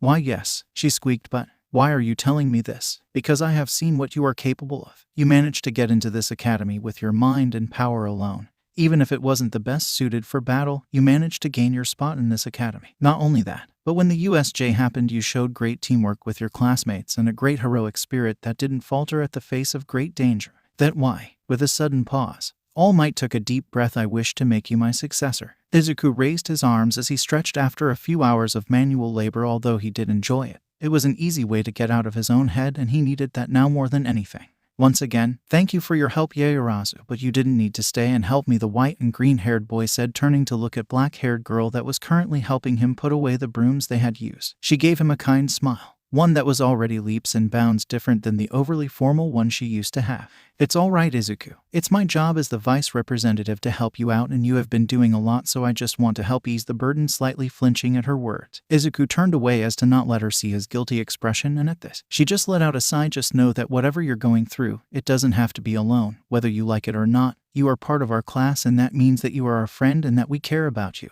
It was strange. Izuku already knew that. He had already experienced all of that. Their care, their friendship, their bond, and yet a wide, genuine smile bloomed on his face as he couldn't help the heat that covered his cheeks as he watched her leave. I'm glad to see that you are feeling better. Hikage's ghost appeared next to him. You have been handling yourself much better than I did. A shudder crawled up Izuku's back as the cracks in his back came back to his mind. Oh, not at all, the boy admitted. I've mostly been distracting myself with other things just to not think about it. I guess I'm just not ready to face my own mortality just yet. But that doesn't mean that I have been doing nothing. Grabbing his backpack and leaving the classroom, he pulls out one of his many notebooks and flips it to a page with multiple bullet points. Some have been scratched out already. Considering that I am already running on borrowed time, I feel like this has also given me a step in the right direction in our extra vestige problem. What do you mean by that? Fourth asked. Simple. What has been their one and only driving force since the very start? Killing all for one. And what would happen when their only tool, Akemi, to take their revenge begins to break? It took a few seconds, but the ghost understood quickly. They would become desperate, correct? But isn't that also dangerous? We have no clue as to what they might try now that they are being driven into a corner. You are also right, but that's why we need to strike while the iron is hot. Izuku reassured him. It may be risky, but if I say the right things, I might be able to get them to come to our side for good. Fourth nodded. That would be for the best, but what would we do after that? Well, if everything is still going like last time, then that means that soon the sports festival will start. When that starts, I'll need to check if the timeline doesn't try to, I dunno, fix itself and still try to hurt Ida's brother. After that, a shadow fell over his eyes as the image of the Mad Doctor villain flashed in his mind. I'll take Yuri out of Overhaul's claws. And if everything goes well, we'll have a clean shot at all for one. Fourth finished with a satisfied smile. All in one fell swoop, Izuku agreed, closing the notebook and putting it back in his bag. That mind of yours can be quite scary when it wants to be. I'll take that as a compliment. A muffled buzz suddenly startles Izuku as he scrambles to get his phone out of his backpack, only to frown at the strange message. MSG from Leech. Hey Izuku, can you come home? I mean, our home with Mom. Something really serious came up and I need to talk to the two of you about it. Please hurry. Izuku blinked a few times as he reread the message a few times. Had something happened? He was sure that nothing happened between the USJ and the festival, so what did Himiko want to talk about? I'm not sure about this. Fourth frowned. A sudden change like this has never been a good sign.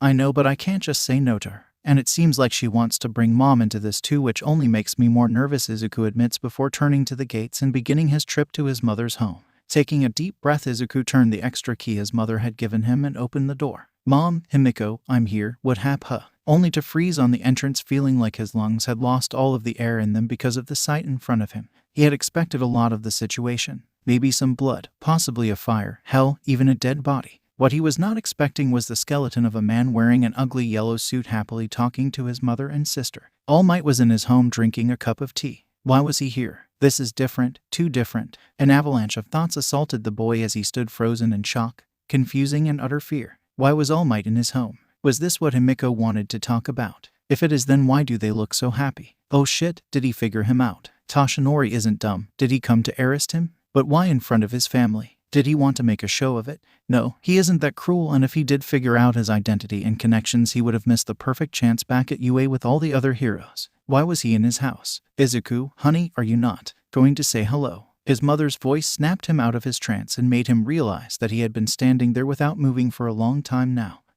Yes, sorry, he stumbled over his words as he tried to contain his nerves while he walked closer to the table in a stiff walk. Welcome to our home.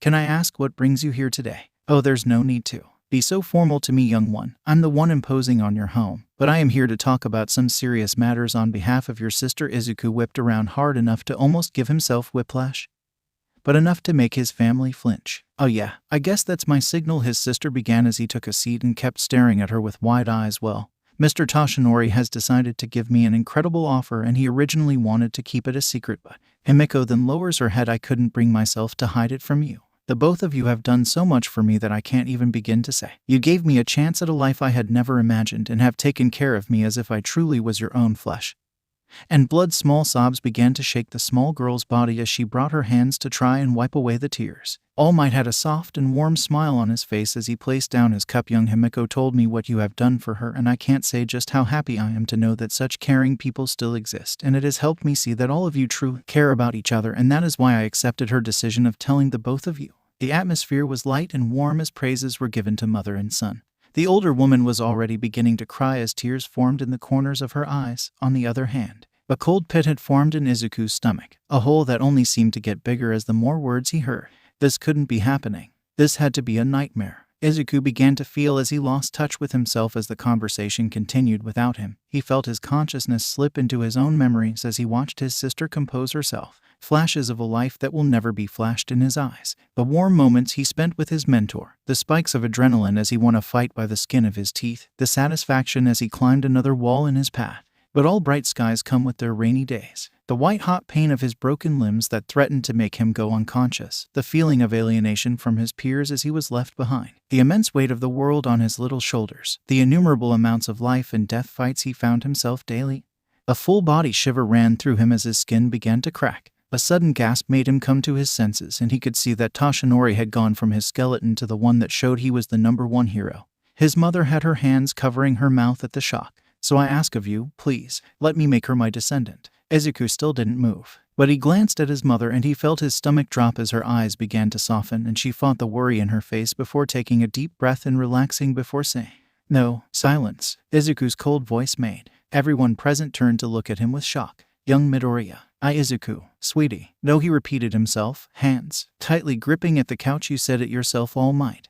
We care about each other and I want the best for my family, but what you are offering is nothing short than asking for her funeral. Izuku, Himiko exclaimed, surprised at the sudden change in her brother. Young Midoriya, I understand your concern, but I promise you that I'll do my best to protect her. Can you really? Izuku bit back at the USJ. Those villains said they were here for you and yet you never appeared until the very end. Can you really promise that you can protect her when you couldn't even protect us? All Might didn't answer. He couldn't, and Izuku knew that. Izuku, what is going on with you? His sister asked, anger now mixed with shock before she went around, took a hold of his arm and pulled him up the stairs. Pushing him into their old room, she slammed the door and turned to look at him with a completely baffled expression with red cheeks. He couldn't tell if it was from anger or embarrassment.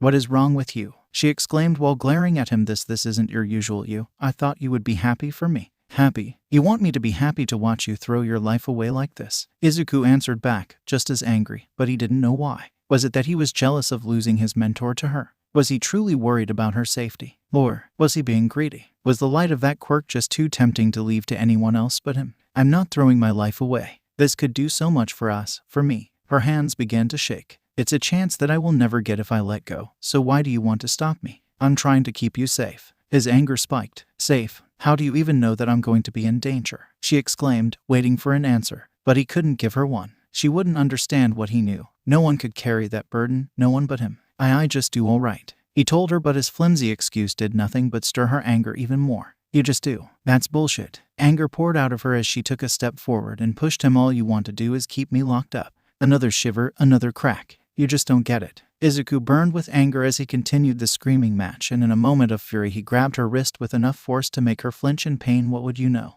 You are just a kid. In his anger, Izuku could barely notice the way his voice changed to one more gravelly than his, but he did see when the figure of his sister changed to that of a familiar boy with long white hair that covered one of his green eyes as he glared at him with anger. Behind him stood a large metal door slightly open, revealing a dark abyss. A vault. The sudden change startled him enough to let go and step back, but just as quickly as it came, the visage was gone and his sister stood in their place while holding their wrist and looking at them with anger. Fear. Before Izuku could get a word out, she turned around and ran out of the room, leaving him alone in the now dark room. Izuku didn't move, but he stared down at his empty hand, the one he had used to grab her wrist, as he thought back to the change. He could already guess what that was, a memory, just not one of his, but in the distance, he could hear the muffled voices of his mother, and All Might, only to be followed by hurried footsteps that got closer to the door every second that went by. And Ko burst into the room, eyes wide in panic as she looked around the room only to find an empty room with an open window. Izuku was already deep into the city, covered in red lightning as he jumped over buildings, wordless with rage, his scarlet-red eyes scanning the buildings, looking for one place in mind, the one place where he could easily deal with his anger. The Shai Hasekai. For the Yakuza members, this was no different than any other night patrol looking for any heroes, villains, or vigilantes that may try and fail to mess with them. A man with short black hair and patchy beard yawned as he and his other two companions walked through the streets. Can't believe that we have to do this shit every night, he grumbled as he pulled out a pack of cigarettes and placed one of them on his lips before using a snap of his fingers to lit it. At his side, a woman with a bob of gray hair rolled her eyes before making a small wave of her hand to push away the smoke with a small gust of wind. Yeah, it sucks, but what would you prefer? Talk to the boss about changing your work. The black-haired man didn't speak but answered her question with a glare. Will you two just shut up? Their third member, a red-haired man that placed their stone-like hands over their ears. It's your endless bickering that make this a living hell. The trio of goons continued their patrol in silence as they looked at the empty and sleeping city. The only noise that could be heard aside from their footsteps was the howl of the wind as it dragged trash along the streets. Clank, a sudden noise that reverberated across the sky caught their attention. Something close to metal hitting metal, and it came from an alley just a few steps away from them. They exchanged looks before the redhead let out a breath. It's probably just some dumb cat, so stay here. The other two didn't argue with him as they watched him walk into the dark space. A minute passed, then another, and another. When 5 minutes had passed, the two goons looked at each other confused. The woman was the first to speak. The fuck is taking him so long? The man shrugged before stepping forward and looking down the alley only to drop his cigar in confusion. What is it? The woman moved to his side only to raise an eyebrow at what she saw. An empty alley. The only things of note were the two trash cans that were there, one with its lid on the floor. Where the fuck did he go? The man asked as he walked in, followed closely by his female companion. That idiot has rocks for hands. How did he just disappear without making a noise? She walked further down the alley looking for any sign of her coworker only to find nothing. It was frustrating and scary. People don't just simply disappear. Something or someone had to have done something to him. That's when a strong gust of wind passed behind her. It felt too sudden and unnatural in a night that until now had been quiet and unchanging. So she turned and a chill ran down her spine as she saw the empty alley, except for the still lit cigar burning on the floor. Her eyes darted around the scene and once again found no traces of anyone other than herself, but she couldn't help the sudden dread that began to twist her inside. Hands shaking by her sides, she ran to the entrance of the alley and looked around only for her throat to go dry when she saw nothing. That's when it happened. The soft sound of steps on concrete accompanied by the sound of dragging something. She turned to where she heard the sound coming, arms raised as the wind began to rush around her and cold sweat dripped down her back. As the footsteps came closer, the first thing she saw were eyes. Tiny scarlet dots surrounded by a toxic green that seemed to shine with the moon. As they finally walked into view, her blood ran cold. They were nothing more than a teen, barely a threat. Or at least that's how they should be if it wasn't for the fact that in their hands they were dragging behind them her unconscious companion, their fingers digging into their heads with enough strength to begin dripping blood. You little shit. She wanted to sound intimidating, but the way his eyes unblinkingly stared at her and his stoic expression didn't even change. Her heart started to race. Let them go and I won't break you. Her threat was cut short by the sickening crunch and quelch of bone and meat. Now with a pale face and wide trembling eyes she looked down at the ground and saw the headless bodies of her companions and the red hands of the boy. Now, fully shaking, she looked back at the boy who now sported a mad Cheshire grin, the edges of which contorted their face in a terrifying way. The rushing gusts of air disappeared around her as fear took control and her legs gave out under her. With her heart beating out of her chest, she could only watch as the boy raised his arm, fresh blood dripping off his fingers, as red sparks began to jump off of him. Bringing up any remaining strength and throwing away any remaining pride she had, she forced herself to try and drag herself away from the boy, but the moment she felt his hand grab the back of her head, she knew it was too late. Nothing but a stain on the ground remained of her. In the main base of the Shai Hasekai, subordinates moved busily, some carrying boxes, other large stacks of papers. Many wouldn't believe the amount of work that was needed to keep a gang running. Only 2 people were not moving and only watched the others work like ants.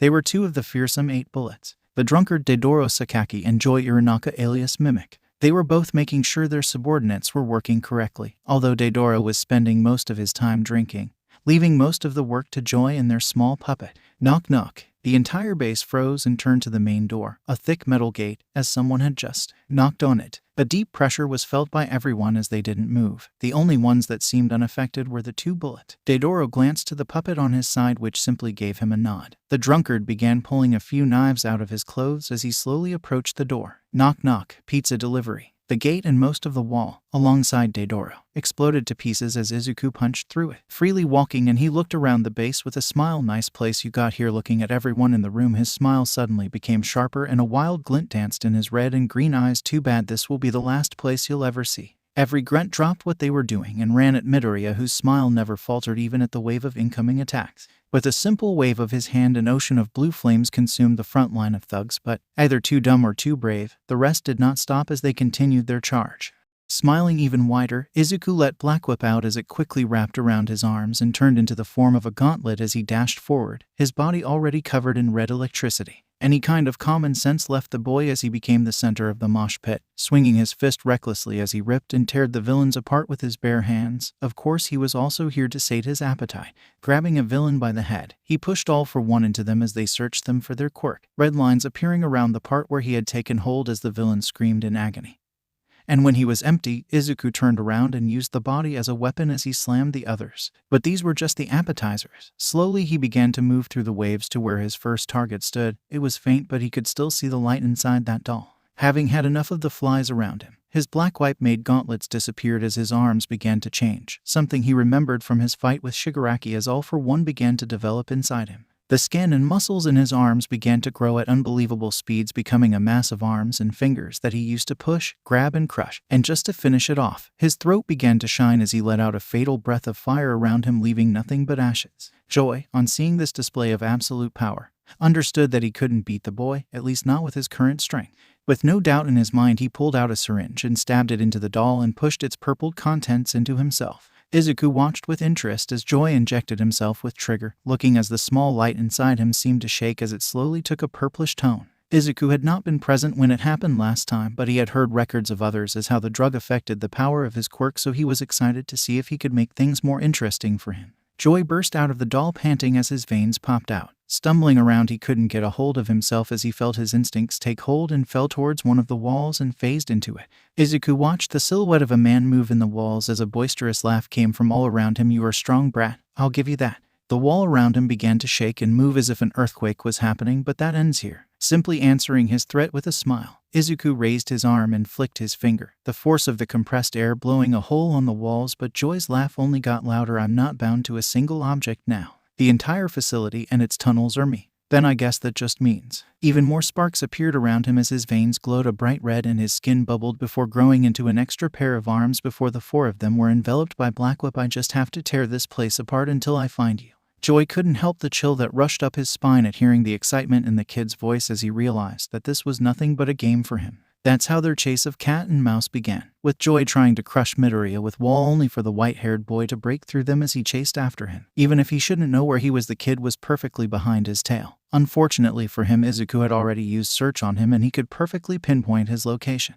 With no options left, Joy decided to move a room where some of his other bullets were into the boy's path to either distract him or kill him, and who better than their spear and shield combo.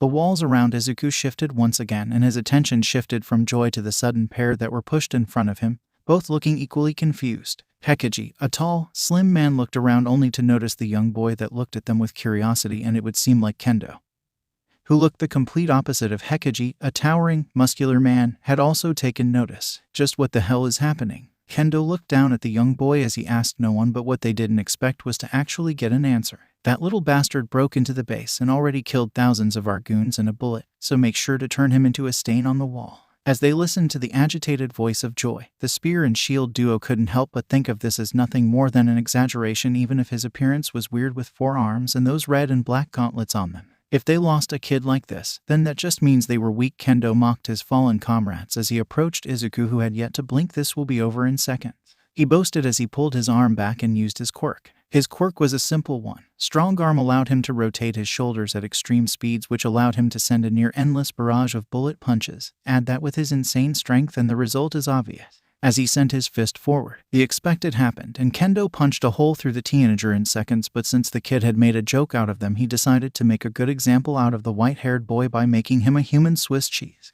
In a blink, more holes appeared on Izuku's body. Some were purposefully aimed at his joints, so his arms and legs were brutally cut off the rest of him. As the barrage ended, the mangled corpse of the boy fell to the ground with a wet splat. Kendo turned around with a scoff, sure that he had taken care of the problem.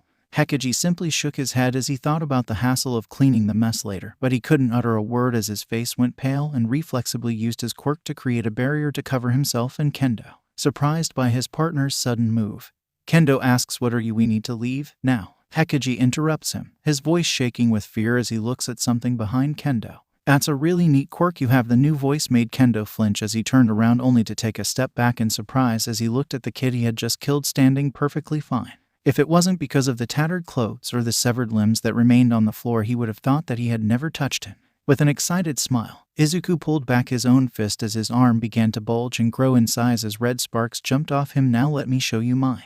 Hekiji's barrier is as strong as a thick wall of steel, so he couldn't wrap his mind as this child broke it with a single punch, or maybe it was the fact that the attack had not ended there but continued until his arm had stretched like rubber and made it all the way over to him, making a gaping hole on his chest. Pulling his arm back, Izuku looked at Hekiji's dead body fall to the ground with a disappointed expression. Boring. Then he turned to look at Kendo, who, when he felt the incredible pressure the teenager exudes, took a step back. "Guess I'll just take my price." Before Kendo could even make a move, Izuku was already on him. In a single move, Izuku thrust his hand deep into Kendo's chest and used all for one, causing red lines to burn into the villain's skin as Izuku seemed to casually look for something inside him. His eyes lit up as the red strings that were searching inside the Yakuza's body, a small ball of light that pulsed with energy. The strings got to work like the string of a spider as it surrounded the ball like a cocoon and began pulling it towards Izuku. Although the noises that Kendo was making sounded suspiciously a lot like he was choking, were annoying him. A sudden wave of fresh air seemed to pass over him as he absorbed the little orb into his hand, and he could feel it fall into place next to the other stars inside of him, making the little galaxy inside of him a little bigger. Finally pulling his hand back, did Izuku realize that the reason Kendo was making those noises was that he had accidentally crushed one of his lungs. Well, nothing he can do except focus on his captive audience. Turning back towards the walls, he could see in the distance the faint light of Joy's quirk. He was a really slippery guy, and Izuku wanted to see if he could entertain him, but he had grown bored of him and he had someone else in mind. Pulling his arms back, he could feel the new captured star inside of him shine brightly as he fed it the energy of One for All, and how his own arms were shaking with excitement at seeing the result. Just like he had seen Kendo do, Izuku sent his fist forth. Joy had no chance to react as an endless barrage of attacks suddenly rained down on him. Each one of those attacks made giant gaps on their base from the tunnels deep within the ground all the way to the outside. And just like that, his cover had been blown. Having been forced out of the wall he had been inside, he found himself in the middle of the storm, and his brain could barely work as the pain blinded him. And just like a simple piece of paper, Joy was torn to shreds. With a dangerous glint in his eyes, Izuku headed deeper into the lair. A small child, a girl with dirty white hair and a strange-looking horn on her forehead, wearing dirty and ragged clothes, sat curled up in the corner of a small cell looking at the ceiling as she felt the entire world around her shake. Eri was used to danger. She lived in it, experienced it every day, so for her something like an earthquake just made her slightly curious. The muffled sound of sirens could also be heard as the alarms of the entire base sound off. "Shit, another group lost contact," one of the guards outside her room complained. "What is happening out there?" The second guard muttered, clearly worried. "Don't tell me you're scared." The first guard mocked them. "If it was something big, then the 8 bullets would take care of it, and we still have our boss as a last defense." "I know, but the alarms have been going for a really long while and we haven't gotten any contact with any of the other groups. Maybe we should." Their conversation was sudden as a new, much younger voice spoke. "This place sure is a labyrinth, but I should be close now." "Hey you, how did you get here? What happened to the others?" "Oh good, maybe you guys will be able to point me in the right direction." "The little stop." "No." Eri closed her eyes and tried her hardest to become smaller. She didn't have to see to know what was going outside. The wet smacks, echoing crunches, pain cries, and the metallic smell were more than enough for her to give her a clear image of the conflict outside. What did surprise her was the sudden quiet that was then followed by the soft jingle of keys. Bringing all of her bravery together, she dared to look at the door to see who it was. She couldn't recognize the person that stood at her door, with a head of striking white curls, a pair of shining emerald eyes that seemed to glow in the dark, cheeks and nose that were covered in dark freckles that were barely visible in the dim light of her room. The boy used the keys to open the lock on her door and easily pushed it open as they carefully walked in. His eyes slowly looked around the room, a flash of disgust passing over their eyes as they saw the poor condition it was in before settling on her small form. Their eyes widened a little before changing to a much softer look. She can't help but flinch as he walks up to her, burying her face into her knees again as she waits for the pain to come. A few seconds pass, but it never comes. She tentatively raises her head again and sees that the boy has sat on the ground next to her, looking at her with the same warm green eyes. He looks at her with such affection that she can't help but be confused by it. The two just stare at each other. Both wait for the other to make the first move, and while Eri is dumbfounded by the situation, the boy just acts as if he had all the time in the world, not knowing what to do in this sudden stalemate she found herself in. The little girl decided to break the silence. Who? Her voice came out like a quiet, raspy whisper from the lack of use. They didn't like it when she spoke or cried, so she kept quiet. A flash of anger came and went in the blink of an eye as the boy softly answered her question. "I'm Izuku Midoriya," he answered with a gentle smile. Izuku Midoriya. The name echoed in her head. She didn't recognize it from any of the others she had heard, so he might be someone that had just joined, but what he had done outside didn't make sense to her. So like the curious child she was, she asked, "Why are you? Why am I here? Is that what you want to ask?" Izuku asked. Since talking was still difficult for her, he wanted to be sure he could answer correctly, and she nodded. "It's simple," he began. "I'm here to get you out of here. I'm here to get you out of here." The simple way he had said those words made her mind go blank. She had spent years hoping, praying for her chance to get out of this prison, and suddenly this boy comes in and offers her that freedom. It was too much for her little mind. Why? The question comes out faster than she could process it. Why was he here? Why was he acting like this to her, so kind, so warm? Why was he helping her? That little question held so much of her that she could barely understand it herself. Her whole life she had been nothing more than a tool for others to use, torn and put back together so many times that she wasn't sure if she was still herself. She was in this cage for something. She didn't know what, but she must deserve it somehow. He should fear her, be disgusted, hate her at the very least, but he just give her his kindness that she doesn't understand.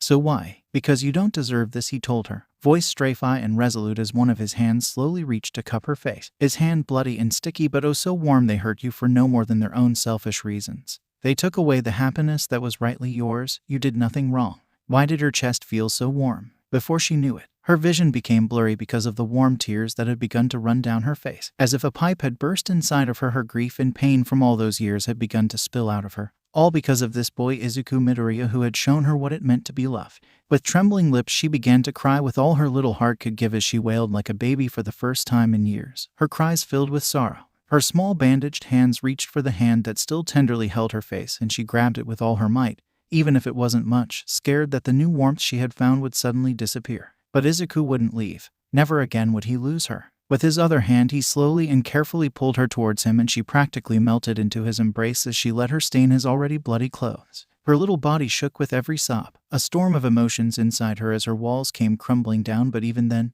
right here, right now, she felt safer than ever before. Minutes seemed like hours as her cries filled the room, but all that emotion would tire anyone. And little Eri was no exception as she fell asleep, still holding tightly to Izuku. The young time traveler couldn't help but smile as he looked at her small form. In his last life, when everything seemed to be falling apart, Eri held strong. Having lived through a horrible situation for most of her, tragedy wasn't a stranger to her but an old friend, so when the villains struck, she didn't falter. Of course, they never let her fight or even get close to the conflict, putting her with the other civilians in bunkers they had made to keep them safe. So when his teacher, their leader, Aizawa, made him promise to take care of her when they were finished, it drove a stake to his heart as they both knew that only the younger of the two would make it out. That promise was one of the things that had kept him going all the way to the day he finally beat All For One. The thought of giving the girl the news threatened to eat him alive. She had gained so much only to lose it all again in such short amount of time. It was as if fate was playing a horrible trick on them. But now, none of that would ever happen. He will make sure of that, no matter the cost.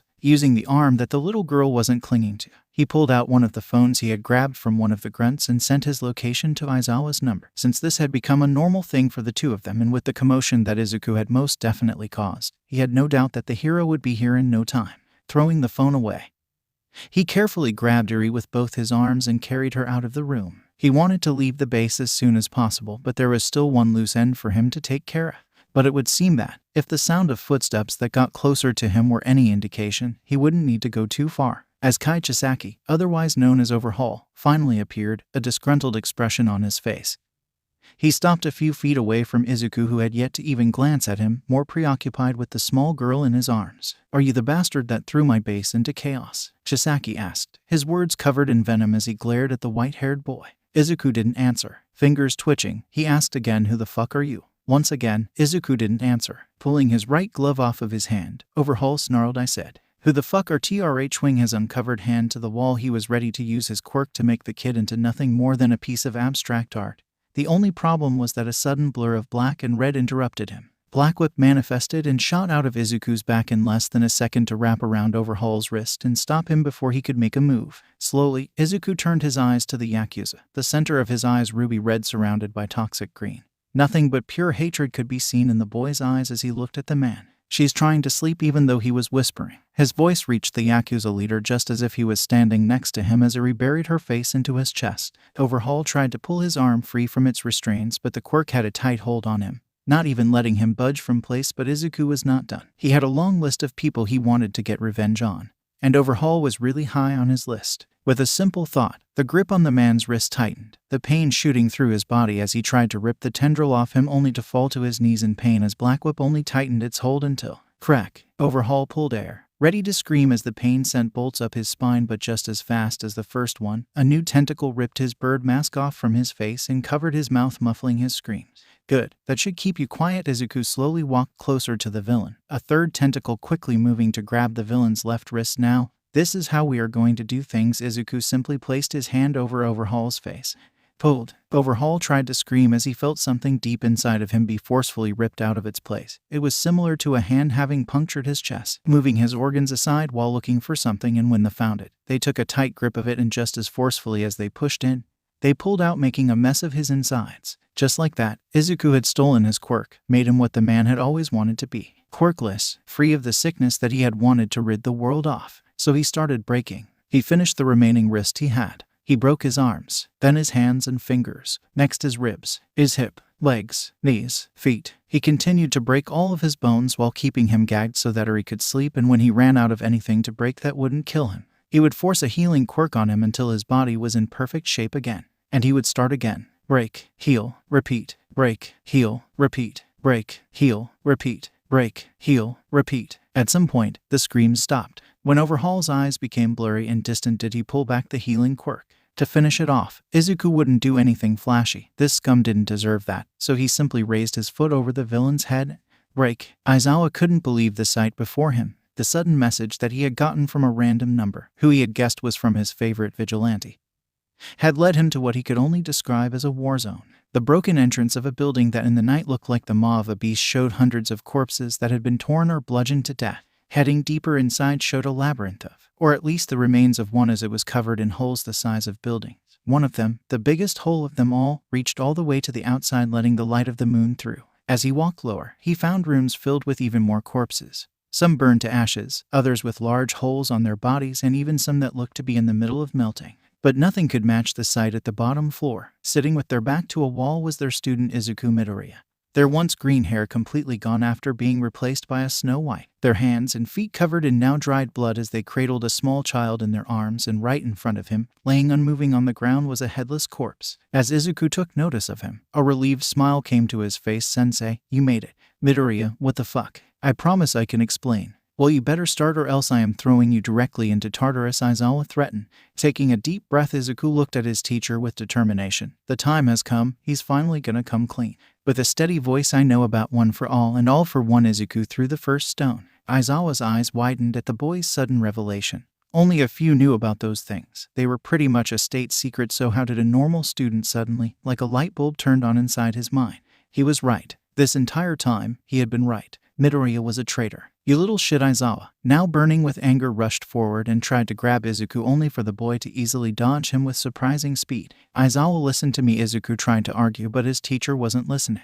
"You bastard, do they mean nothing to you?" Aizawa went on the offensive as his eyes flashed red and his hair began to float, and he took hold of his scarf as he rushed forward again. "Is your sister in it too, or are you lying to her too?" The sudden aggressiveness of his teacher startled Izuku as he backed away while dodging a punch or a part of his scarf. "What are you talking about? Aizawa, please." Izuku was able to avoid the attacks of his teacher by the skin of his teeth, although it would usually be much easier, except that he was still holding tightly to Eri, who was beginning to wake up. At the sound of fighting and rough movements, Eri acted on instinct and her horn began to shine.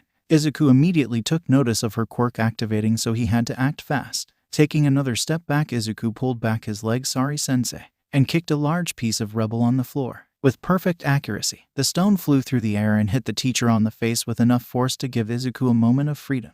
As the energy on Uri's horn grew, Izuku remembered how he had managed to survive one of her outbursts in the past. So he focused his all on a single quirk. One for all, full cal 100%. Usually he activated a few body-strengthening quirks alongside OFA so that his body could handle a much higher amount of power.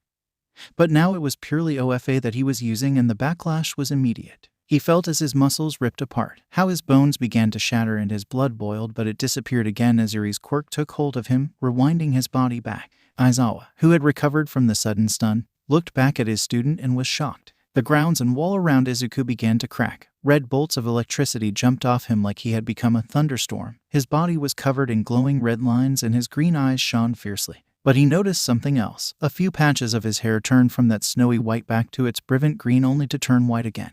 On his arm, a long black scar slowly traveled from the back of his arm, and although it slowly receded, it would also suddenly move forward, going further than before. A similar dark scar began to travel up from his neck, all the way to right under his eye. All Aizawa could think was that Izuku was breaking like some statue made of marble. Thankfully, Uri's outburst did not last long as the energy disappeared and she fully woke up. She was startled to see Aizawa, but soon her eyes fell on the headless corpse. She could easily recognize the clothes of the man that tortured her for years, and yet, seeing him like that, it didn't make her feel anything. Carefully, Izuku turned her face back to him and gave her a warm smile. "Look who's awake.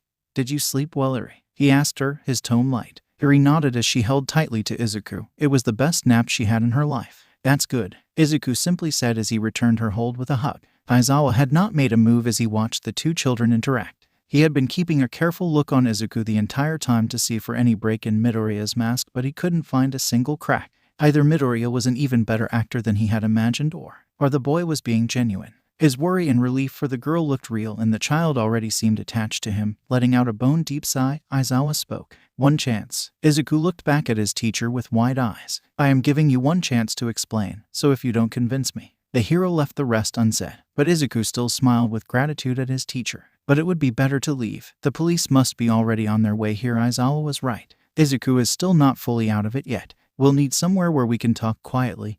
And I have an idea." Izuku was surprised at Aizawa's idea, since the place he had taken them was his own home. He had even let them use Shinsou's empty room as a place for Uri to sleep. Sitting down on the chair offered to him, "Thank you for letting us stay." Uri really needed a better place to rest. He felt grateful that his teacher could trust him enough to invite them in. "Oh, I'm not doing this for you." Aizawa cleared the misunderstanding. "If I decide not to believe you, I can say that you broke into my home to try kill me and my husband while we slept." That's why." Izuku tried his best to not sound too hurt. But back to the important stuff. Aizawa reclined back on his chair as he looked sharply at Izuku. Izuku sighed and returned Aizawa's glare with a determined one of his own. "I'm a time traveler. If you wanted to lie, then make a more believable one," Aizawa immediately countered as he hardened his glare. "I'm being honest. It's just a long story." Izuku defended himself. He wasn't lying. It really was a long and complicated story. How do you even begin to explain to someone a life that never happened? Bonds that will never be. People that never existed. At the beginning, he started slowly. He began with the detailed past of the two brothers and their quirks. Then he began to talk about his life. The life of a lonely quirkless boy and one big dream. For some reason, his tongue stumbled and it was hard for him to say some of the facts. It wasn't like he couldn't remember them. It just didn't feel real anymore. From the moment he beat All for One and came back, he hasn't stopped moving. Always training, planning, lying. Waiting for the moment he would be caught. Without even noticing it, he had already built walls around himself which completely distanced him from the ones he was trying to save.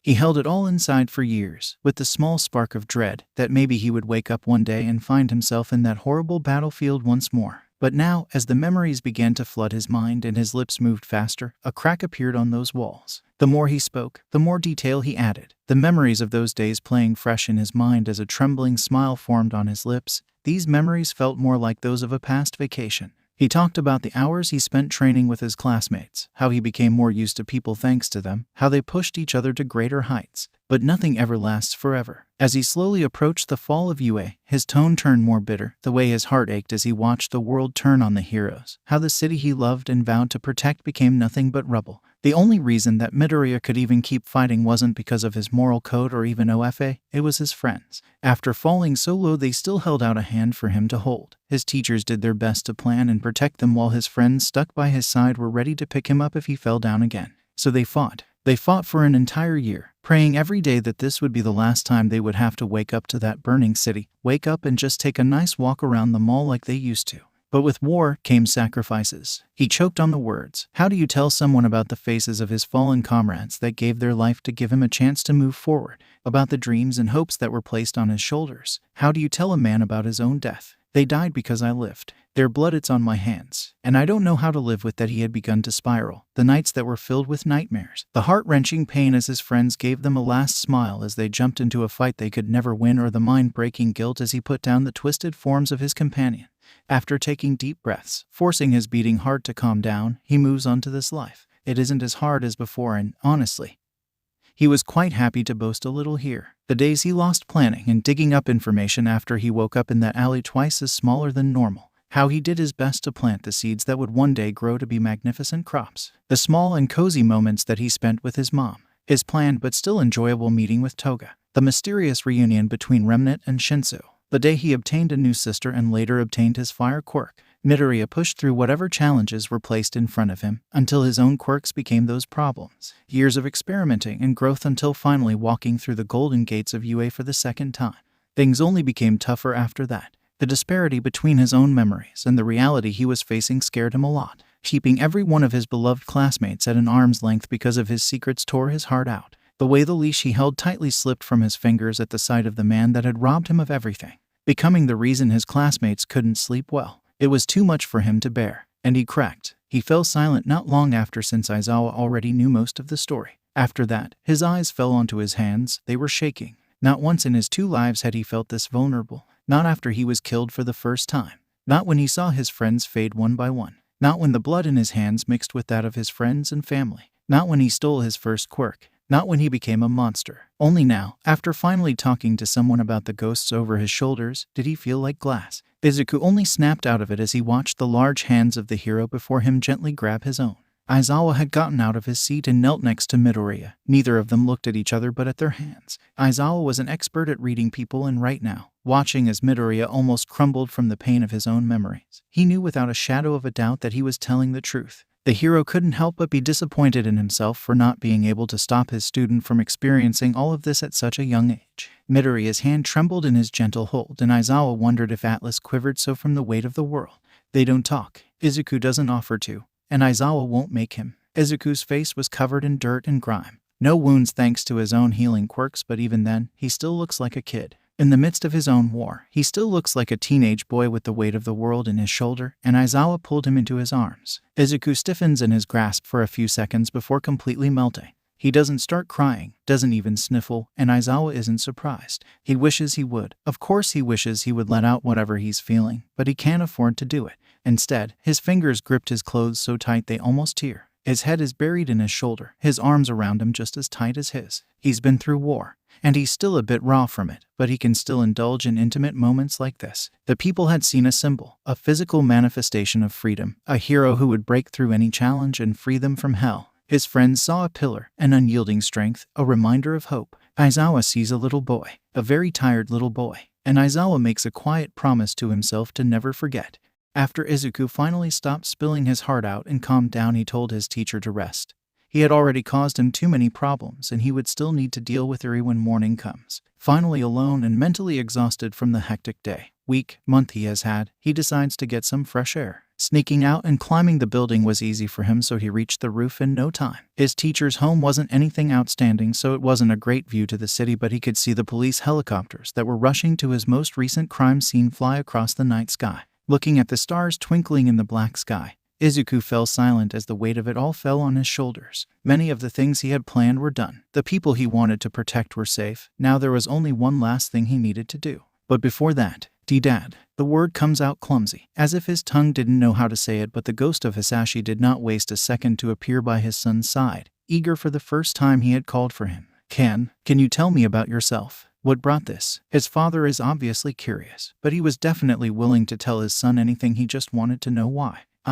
Izuku, for the first time since he had come back, feels nervous. I realized that even back then, before everything happened, I never knew anything about you. Even then, laying next to you waiting for you to die, I knew nothing about the man who called himself my father. Falling silent once more, Izuku looked at his hands. Even if they were clean now, a part of his mind would forever make him remember them stained in blood. His father silently stared at him, feeling guilt coil in his chest as he painfully recognized the look in his son's face, one that he has seen more than enough times in the mirror. "All right, son." Izuku looks back at him, surprise clear on his face. "Let me tell you the story of the greatest demon king. They were a normal family like any other. A husband, Hisashi, a wife, Kezue, and their precious child, Mitsaki. That was the life of the man once known as Hisashi Shigaraki. He was a man who dreamed of one day showing his paintings in an exhibition, walking through those halls hand in hand with his loved ones. Maybe spend the afternoons sitting on the couch and reading his brother's future books. A good life. Sadly, fate is one cruel mistress, always pulling the carpet under one's feet at the worst time. And as he heard the news of humans beginning to develop superpowers, he knew this was one of those moments. At the beginning, many people saw it as a blessing. The dreams of many became true, from video games and movies directly into real life. It was like a dream come true. But many forget that power doesn't discriminate. Anyone can have it, use it as they please. And that is the true cold reality of the world. With the rise of those that dreamed to become heroes of the modern world, so came those that wanted the opposite. Heroes and villains, two sides of the same coin. Of course, after the initial shock, people began to talk. A new step forward. Human growth is amazing. A bright future. Some people looked positively at the situation. Of course, it's impossible. Everyone thought the same. Freaks, monsters, demons. Then he just couldn't accept the change and thought that those who obtained powers were freaks of nature. For a while, Hisashi did not care. Yes, he learned much of it unwillingly because of his little brother, but he and no one in his family had powers, so why should he care? At least, until he saw the lights. He didn't know what they were, but one day he could just suddenly see these floating lights inside people. Not everyone, only those that had superpowers. And he knew what this meant. For himself, his family, and his future. So he hid, putting himself and his family away from the masses to try and hide from their judging eyes. But, unless you are dead, secrets will always come out. So when he heard a loud knock on the door, even when his whole family was already inside, he knew that the time had come. The knocking quickly changed to loud repeated bangs against the door. Trying to run turned out to be useless as the door quickly caved at the sheer number of people on the other side. People who hated those with powers just for being different or for thinking that they would all become villains. Those people broke into his home and on baseless rumors, separated him from his wife and child. They showed them no mercy even if the two were free of his sin, but from just knowing him did the masses pass judgment on them with weapons raised. And when he saw the red, his vision turned black. He still didn't understand how his own powers worked, but there was no need as his instincts took over, and on the first person he saw with a small light within them, he pulled. That was the first quirk he ever stole. He doesn't know how long it took, but when he came back the walls had been painted in red and inside him was a growing constellation. Bodies littered the floor, but the only ones he cared about were the ones of his late wife and child. At that moment, something deep within the man broke, and the only thing that maintained him together was the small glimmer of hope that was his trembling younger brother. His last family. His last precious thing. He'll protect him. He'll become stronger so that no harm ever falls on him. So, with bloodied hands and a fire burning within his heart, he ventures forward a path of revenge. Getting allies wasn't hard. Others that were just as hurt as him were everywhere, and those that just wished to hurt others were nice dispensable pawns. Making a small army was much easier than he could imagine. His ideas and feelings resonated with those broken, and his unique power demanded respect from the rest. Of course, there were those that tried to get in his way, those annoying heroes. He just couldn't understand. How could they decide to try and protect those that had taken everything from him? After many close calls with death and a few silver strands of hair appearing, did he realize that he wouldn't be able to finish this mission in his lifetime.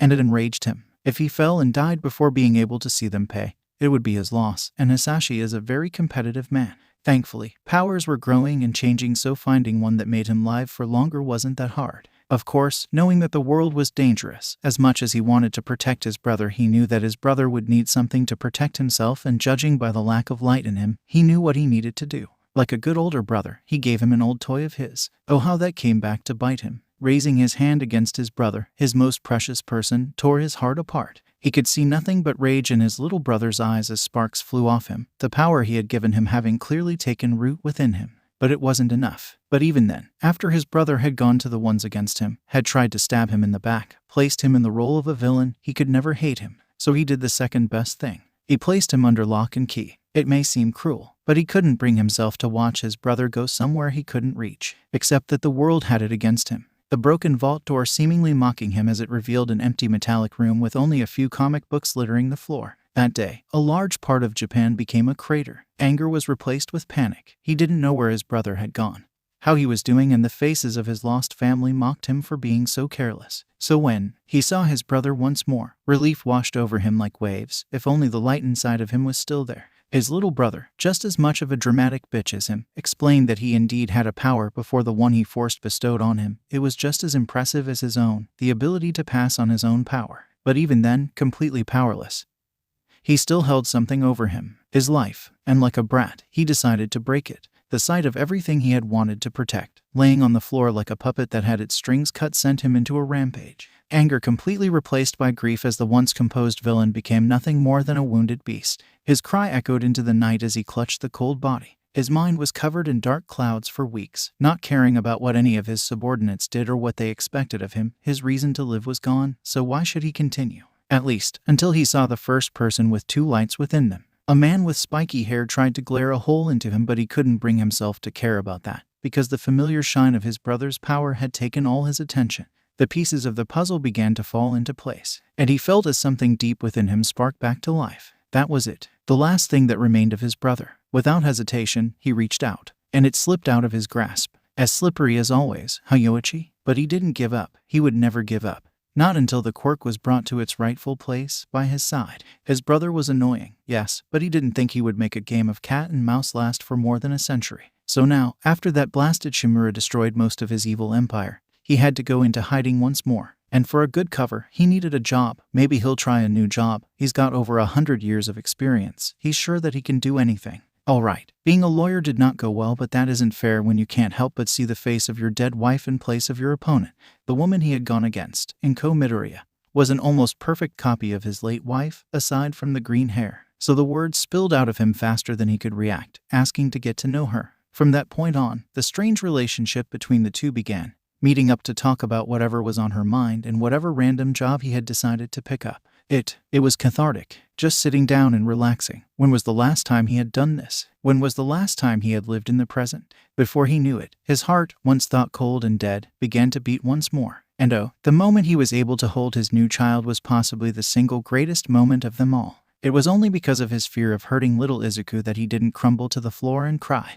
Looking at the new precious treasures in his life, did he feel a fog clear in his eyes? He had found something to hold, something to care about again. So he decides something. He will get his brother back, and then his family can finally live in peace. Or so that was the plan, before a massive golden ox ran him into the ground. Now, forced to live like a bat, rage simmers under his skin as he burns the image of All Might into his mind. Having everything he ever wanted so close only for it to be taken away once more. He will take his revenge no matter what. And after that, I think you know what happens next. Izuku stays silent as he digests the story. An ugly feeling coils around his heart as he thinks of the sibling they will never meet. So there you have it. The story of a man that was controlled by his own emotions until he burned everything down.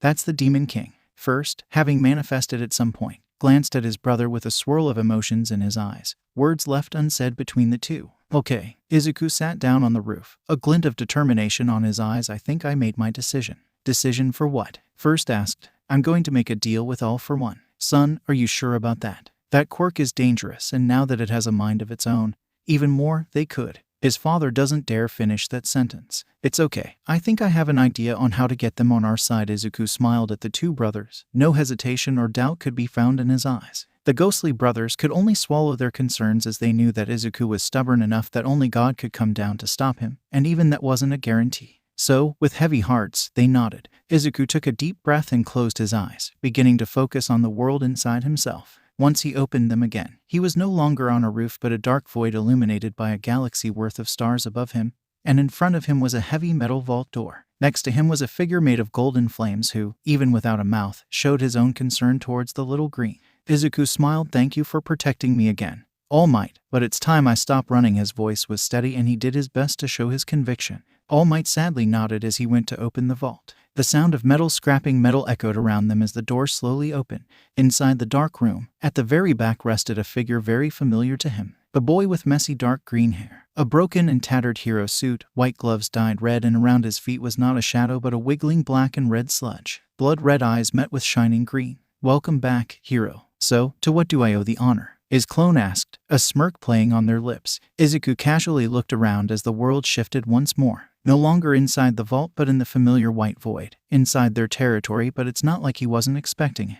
I came to make a deal. Well, a deal. The quirk faked surprise as they placed a hand over their mouth. Has the time finally come? Did you finally realize? Their hand pulled away to reveal a dark smile, and their voice dropped to a dangerous tone that you are nothing without me. Maybe. Izuku shrugs. The quirk scowls. You just can't let me enjoy anything. But fine, I'll listen to you, for now. That's all he needs. We are in the last stretch and we need everyone on board for it to work, so I want you to willingly join us. No more stealing quirks when you want or taking over my body. We do this together. It is a simple offer of peace, but as his clone bursts into laughter, he knows that he is going to have to play rough. You really think I will just join your little gang of guard dogs? The red-eyed boy wipes a fake tear of his eye as he holds his stomach before suddenly stopping. Silence falling between the two. What shitty joke is that? You know we could have finished this years earlier. AFO growls, but you just wanted to waste your time with those precious friends of yours. So, was it worth it? He screams, anger swirling in his eyes. Did you feel good as they looked at this stranger? Did it make you happy? Now that things are getting risky, what do? You come back crawling to us. The quirk marches up to Izuku and grabs him by the clothes. You could have saved more people. Stop that bastard faster. Saved us. So what do you think gives you the right to order us around? I couldn't just leave the people I cared about like that. I needed to help them. And what about all the people you didn't save? Every day that passed was someone that was taken by the hands of that man. Either for their quirks or for materials for Nomus. Are they not worth anything in your eyes? What happened to being a hero? The clone suddenly staggered back, a stinging sensation on their cheek. They raised a hand in shock before looking at Midoriya and his bruised fist. A hero. Izuku's voice was low, no longer holding the same confident tone as before, but now filled with a simmering anger. Wasn't it you who said that a villain was better than a dead hero? But you're right. What happened to that dream? Well, I have an answer for you. Izuku glared at his copy, hands trembling in a restrained storm of emotions. I am not a hero. I will never be a hero. He was spitting out the title as if it would leave a bad taste in his mouth. The only hero here is the one you are copying. Someone who chased after that bright light for so long he had never realized it was too late until it burned him. I have lived an entire lifetime fighting for others, and what did that gain me? Nothing. I had lost everything just for that stupid title. So don't you dare call me a hero. He was breathless with anger. AFO gritted their teeth. So that's it. Then what are you? A villain? A vigilante? What will your dear friends think about that? Fury glowed in their eyes. I don't care what they think. Izuku bared his teeth. I finally realized who I am. I'm not a villain, a hero, or even a vigilante. I am just a selfish kid who wants the best for those who he can reach. Warm tears began to roll down his face. What others think doesn't matter to me.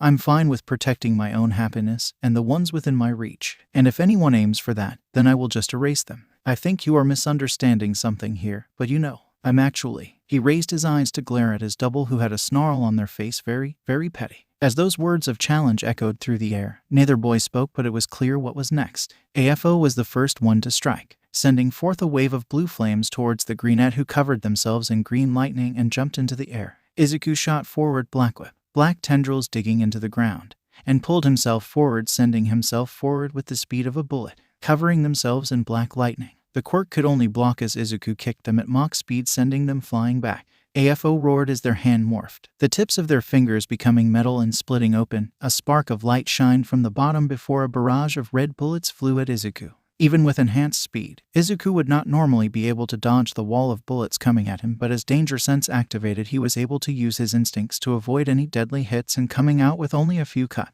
Shooting forward once more, Izuku spun in the air as yellow energy covered his foot. The quirk answered back by inflating one of its arms and swinging at the Fa-Jin-infused attack. The air around them rippled as the two attacks collided, and Izuku clenched his jaw as a spike of pain shot through his head and an image appeared in his mind.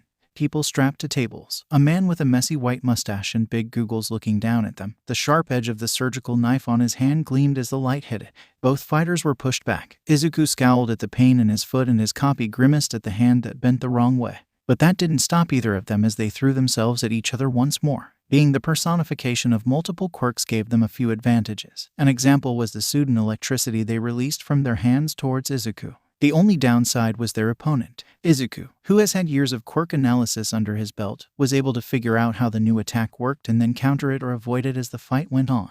AFO lunged at him with a jaguar speed, but Izuku lowered his head to dodge their deadly metal-covered punch and retaliated with an uppercut. Once more another vision flashed in his mind. People running, a city engulfed in flames and dark clouds that blocked out the sky. A man that could only beg for mercy as a large hand came to rest on his head. The vicious brawl continued for minutes, perhaps hours. The once well-thought-out movements changed to those similar to wild beasts as the two combatants clawed and pulled at whatever their hands could get a hold of. smashing against the ground once more. The two duelists dug each other deeper into the crater they made, one punch at a time, with no one but them as witness. That's when, with a wild look in their eyes, AFO roared. Underneath them, the black and red mud spread like water as it covered the ground, and from it, human hands began to arise and grab at Izuku. Jumping back, Izuku witnessed as from the sludge the form of men, women and even children rose in droves and began to rush at him with reckless abandon. They all fought with different quirks. One man had blades instead of hands, a woman shot electricity against, and a child had tried to stop him with telekinesis. But Izuku only had one goal in mind, so he began to tear through the faceless figures, ignoring the growing migraine that each kill gave him as more images came to mind. A woman pleading to save her child. A boy that didn't back down until his last breath. An old man, bones so weak that they could barely move. All of them ended as a hand covered their view. Pushing through, Izuku was barely able to reach the red-eyed boy. A tired but still sparkling look in their eyes. AFO was stronger than anyone he had faced. Their style was rough and direct, almost robotic, but nonetheless effective. Each of his blows carried as much strength as the first, but they lacked something priceless, an edge that allowed Izuku to dominate them. Experience. As Izuku fell on them and saw them raise their fist, bulging, covered in metal spikes and pulled too far back, he didn't see the manic amalgamation of quirks he had come to fight. He saw the small-time villains, psychos, murderers, science abominations, and insane leaders that he had bested across the years. He saw all the people he had in close combat over an entire lifetime. Izuku's body reacted on its own, drawing upon years perfecting his moves, and he countered. Using float to delay his fall for just a second made AFO stutter. Izuku then went black whip to wrap around their neck and pulled down, using them as a point to pull themselves, then spun around once more as their body was covered in yellow sparks and struck. The clone could barely let out a noise as they were sent flying, Izuku following closely. AFO seethed with pain and rage, their moves growing wilder, unfocused, desperate. When their fist missed Izuku, the very ground trembled before their might. Their lips uttered a single word. Why? Why are you losing? Izuku punched them in the face again, because for all your might, your fists only carry the strength of your hatred behind them, while mine carry the weight of decades, the hopes of thousands. His arm covered in red lines before going straight at the center of his doppelganger. A satisfying crunch reached his ears. A kick cut through the air as it struck at their chest, and Izuku smiled at the feeling of their ribs caving in. AFO sent a fist covered in black lightning. Even while beaten and bruised, they didn't give up, and OFA answered equally. The two fists crossed and struck each other directly on the side of their face, pushing each other with all their strength. The two didn't move as only their labored breathing could be heard. Finally, red eyes blurred and dropped to the ground. Izuku wiped blood off their lips as they looked at the exhausted body of their clone on the ground. So, the words that came from them were empty, lacking any of the fire and anger they had before. This is it, our loss. Izuku didn't answer. They let out a tired laugh. Maybe. This is what we deserved. We are the losers after all, so what right do we have to complain? My offer still stands. We don't want your pity. It's not pity. You may have lost your battles, but now, I'm giving you the chance to win the war, to take the revenge you all wanted. All I ask is that we do this together. He stretched out his bruised hand. Silence was the only thing he received for a while, until a grunt broke it and the downed clones struggled to push themselves back to their knees. He better honor that, or I will make this a living hell. Izuku smiled as they grabbed their hand. The world changed, and they suddenly found themselves in the vault once more. Behind them, Toshinori's ghost looked at them with fond expression. Izuku opened his eyes to an orange sky, slowly rising to his feet, stretching them out after not moving all night. The cold air made his skin tickle. Taking a deep breath, he focused into the well of power within him and pulled. He felt as the usual energy poured into his body, except this time he could feel something new in it. As the sun began to rise in the horizon, Izuku stood at the top, covered in green and black lightning that danced in harmony with each other, now only to set the stage. Nezu had a feeling today was going to be special, and his intuition only grew more correct as Aizawa informed him that he would need to talk to him. But what he wasn't expecting was the hero to walk into his office accompanied with a white-haired student.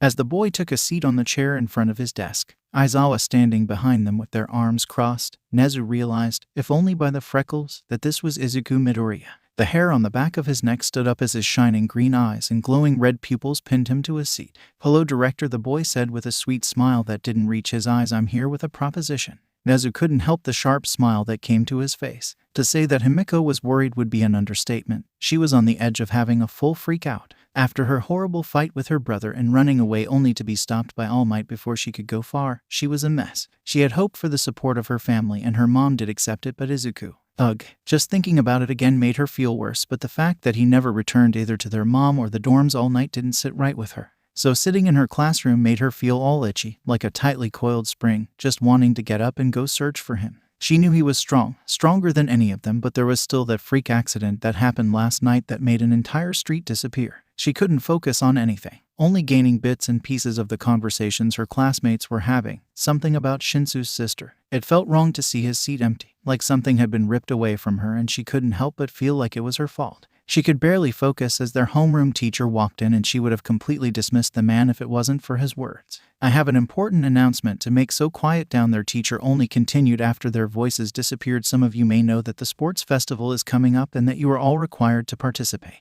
"Well, I was late because I was talking to the principal about one of you." Their teacher then turned to look at the still open door and nodded. Slowly, a boy with messy, stark white hair walked in, his hands, neck and right cheek covered in bandages. Most of the class couldn't recognize the kid, but not Himiko. Even if they looked different, she could recognize those green eyes anywhere. Somehow reading their mind, their teacher clicked his tongue. "How blind are you all? This is Izuku Midoriya." The revelation brought a noise of surprise out of everyone. Their classmate just smiled at them. After suffering a number of wounds, the principal has accepted to let him skip the event, and after it, Midoriya will be officially leaving UA. That brought everyone to silence. Izuku took the chance. "I want you all to know that this is of my own decision and that I fully enjoyed the short time we had together. Thank you all for everything." They couldn't find a single hint of sadness in his words. After that, as if nothing had happened, Izuku took his seat and Aizawa started the class. Through it all, the class was obviously out of it. The sudden message that one of them was leaving made all of them stop. They had been aware of the threat of expulsion since the very first day, but for one of them, Midoriya of all people, to actually go was not something they had even imagined. And the thing that confused them the most was how the boy in specific was completely unfazed by this. Yes, Izuku had said it was his decision, but this is UA, the greatest hero school there is. Most would try to argue a little to stay. This news affected all but 3 classmates in particular, who were looking at Midoriya with different gazes. When the bell rang, a quick silent conversation happened between their teacher and Izuku as they nodded at each other. The moment the adult walked out of the room, chaos erupted. "Why are you leaving? What happened to you? How are you fine with this?" Their voices mixed together into a barely understandable mess of noise, but Izuku didn't move back. Instead, he raised his hands to try and stop them. "Guys, please calm down. It's fine. Like I said, all of this was my decision, so there's nothing to feel bad about.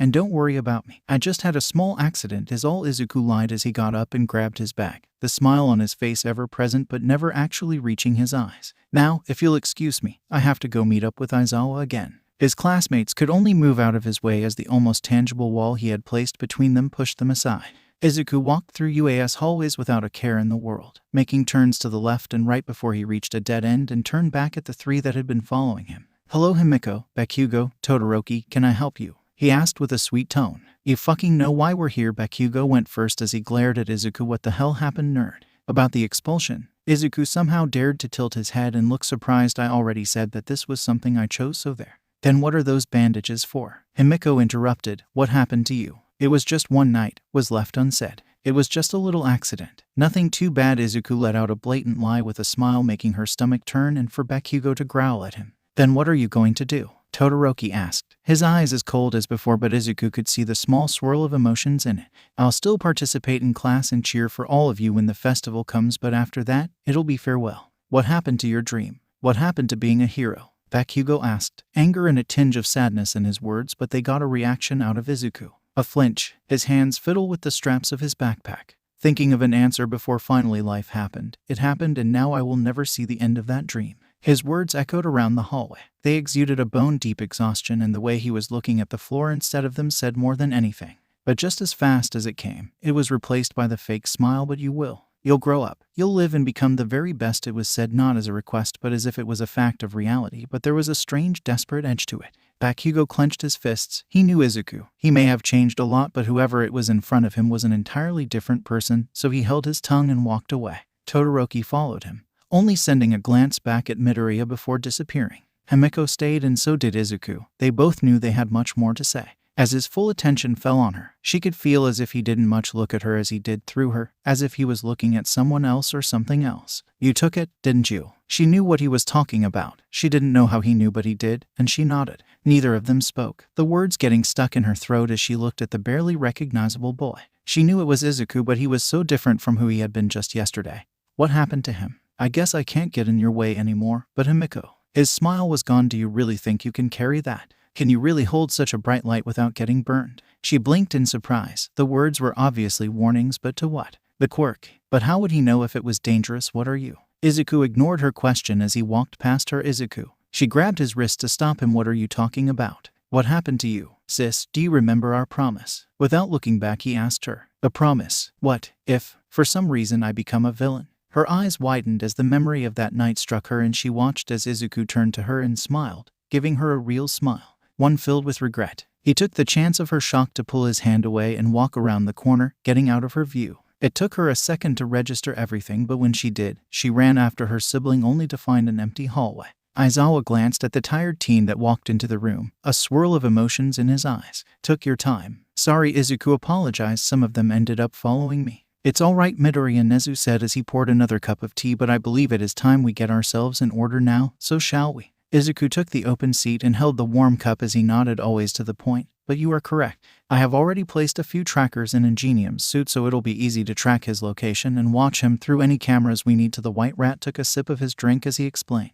And have you already checked? Aizawa asked. Izuku frowned but nodded nonetheless. Yes, Himeko has one for all. Seeing the bright shine of the quirk had made his stomach turn, but he knew that it was something that he needed to prepare himself for. Aizawa sighed. Then I guess we'll have to go through with that plan. There was a bitter expression on the man's face. Nezu slowly nodded. It would have been better if it didn't come to this, but alas, I'll do what you said and contact Power Loader so then he can get us Hatsune. I'll also need one of the training grounds. Before I leave, I need to have a good conversation with Todoroki to fully break him out of his shell, Izuku requested.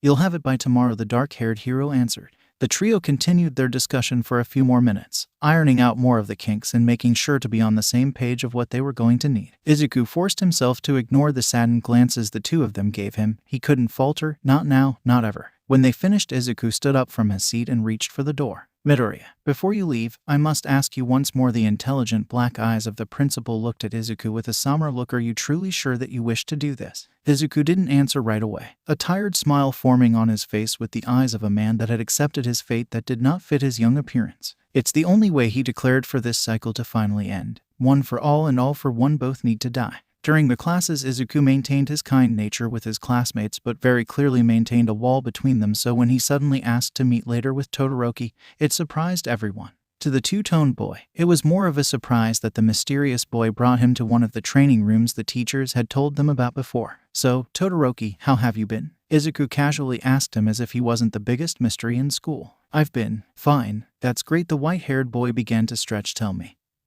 Have you thought about what I told you when we first met? About my power? Izuku nodded. That's good. You've been thinking about it, so what do you think? Shadow fell silent, and instead, he raised his left arm and a small orange flame formed on his palm. Izuku smiled and looked at him with warm eyes. He looked so proud of him, an expression that he hadn't seen from his parents in such a long time. I was planning to bring you here and force that fire out of you, but you've already beat me to the punch. Moving to the other side of the ring, Izuku rolled back his sleeves, revealing more of the bandages that covered his body. How good are you now? I've been practicing, but it's still difficult to control. That's to be expected. Quirks are like muscles. The less you use them, the harder it will be to move when you need it. So I'll help. What? I'll help you train, he repeated. I have a similar quirk, so I can give you advice in that side. But your wounds. Izuku let out a laugh, scared to lose to summon bandages. Come on, Todoroki. Something like this won't stop me from giving you a lesson. It was a dumb taunt. Something you would hear middle schoolers say so. Why was he smiling? Come on, Todoroki. Izuku's hands were engulfed by blue flames. The temperature of the room grew higher. Show me that you can grasp that power and make it yours. Show me that you can be a hero. Seeing the determined look in his friend, Todoroki took a deep breath. Midoriya had led him down a path he never imagined for himself. One that would not only allow him to become the hero he dreamed of, but to also escape the chains his father had placed on him so long ago. He was incredibly thankful to him, and that is why. Ice and fire burst out of Todoroki, an excited smile on his face. He'll give it his all, just for him. It was a beautiful day. A clear sky, the bright laughter of children and excited chatter of adults. The students all talked to each other with equal excitement and nervousness as the stadium began to fill. In some seats they could even see some pro heroes. If they did good enough, they could even catch their attention. The air was filled with energy as the speakers buzzed to life. We welcome one and all to the greatest moments of your life. Mike's voice boomed across the arena, and everyone in the stadium answered back with their own screams of excitement.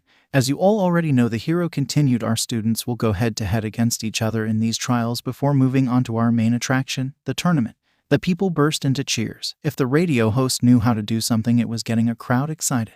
And to start us off, cover your eyes, children, because it's the 18-plus hero, Midnight. Somehow, the voices of the people became louder as the beautiful woman walked onto the stage, whip in hand. At the center front of the stage, she stood with a mic as she overlooked the determined students, a fire clear in their eyes. "Looking at so many passionate kids is making me all tingly," Midnight's sultry voice echoed, sending a shiver through her fans' bodies. "So to finish this boring introduction, let's hear a few words from the number one in this generation, Izuku Midoriya." The students clapped and cheered at their classmate's name, but none as loud as Class 1A. All of them expected that even if he wasn't going to participate, considering how extremely busy he had become in the past few days, they thought that he was definitely going to do something for the sports festival. Although when asked, he would stay quiet and say that it would blow their minds. Suddenly, an ear-piercing screech burst out of every speaker in the stadium, making everyone cover their ears and for any person with enhanced hearing to fall to their knees in pain. When the noise finally stopped, a new voice that cut through the silence caught everyone's attention. "Sorry about that. Taking over these things is always a hassle," a tired but calm voice made them look around in confusion. Was this still part of the event? "Thank you, Midnight, for the oh-so-kind words," the voice purred, "but I'll be taking over now." The speakers went silent with a click. The people were still confused. Who was that? Was that meant to happen? "Hey, what's that?" one of the people asked as they pointed at the strange black spot in the otherwise clear sky. Slowly, more and more people began to take notice of the dark spot in the sky. It couldn't be a faraway plane or helicopter since it was perfectly unmoving. The heroes, feeling the tension in the air, stood ready for anything. Then the object began to fall. As it began to catch speed and grow closer, its form became slightly more recognizable. It wasn't an object but a person. The heroes took no chances and acted on the possible threat. Mountain Lady grew in size as she made to grab the person, only to miss as they somehow made a sharp turn midair. All she could see after that was green sparks and the feeling of a truck hitting her full force in the face. The giant woman stumbled back and clutched at her broken nose, blood dripping to her lip as she turned back to normal. The second to try was Endeavor, his scowl deeper than ever before as someone dared to ruin the day his son proved to be better than everyone. Using his fire to rocket himself forward, he was ready to take down the mystery person with a powerful flaming fist, except that the stranger suddenly stopped their descent as if they were standing on something, making his fist miss. Before he could correct himself, a strange black rope wrapped around his torso and began to spin him around like a toy before throwing him down into the earth next to where Midnight stood. The spectators could only scream in fear as the heroes fell against this unknown threat. They began to leave their seats and run away in a panic. Most heroes don't have much of a way to fly, so the ones on the ground could only watch or try to help the civilians as the covered intruder walked down to their level. Now, with a perfect view of them, they could clearly see their outfit. A black suit with teal-green highlights on the lines, equipped with black iron soles and black boots. Over their head is a black cowl covering the top of their face in shadow with bunny-like ear protrusion on the top of it, and covering the bottom is a metal respirator. Midnight was about to rip a part of her suit to use her quirk, but the intruder was much faster as one of those black tendrils burst from their back, pierced her stomach. "Really, no one wants to let me have a word? How mean." With a flick of their wrist, the tendril threw away Midnight like thrash, causing gasps and horrified screams to ring out and for some of the heroes to rush to her side. Behind them, Endeavor was trying to climb out of the hole his fall had made, only to be pushed back by a foot placed on his chest. "I wouldn't do that if I was you." Even when he struggled, it was as if an entire building had been placed above him. The speakers suddenly turned on. "Now where was I?" Once again, their voice boomed through the stadium. "That's right, I should probably explain all this." Spreading their arms wide, the intruder said, "Welcome to the end of the line. This is where your world ends." Their words caused everyone to fall silent. Was it the fact that those words didn't make sense? Was it because he beat 3 heroes in less than a minute? Or maybe because he was standing over the number 2 hero as if he was a bug? "Who the fuck are you?" the struggling number 2 asked while still trying to move or even burn the leg over him to terrible results. The intruder pondered, putting a hand over their respirator in a thinking pose. "I guess I can use an old nickname of mine. Not that any of you will recognize it. Remnant, call me Remnant." Somewhere inside the group of trembling students, a boy with purple hair froze. "And like I said before, this is where the world you know ends." Remnant launched back into his speech. "Heroes and villains, black and white, isn't that just a frustrating way to see the world? We see heroes as paragons of good, angels and gods that can't do anything wrong, when in reality, the weight over Endeavor's chest grew. They are the lowest of the low. They parade around their title thinking that it makes them untouchable, like they could get away with anything. While their eyes were hidden, everyone present could still feel how they pierced through them all. How many people have been wronged by these heroes only to be ignored by the world just because all of you couldn't accept the idea of them doing wrong?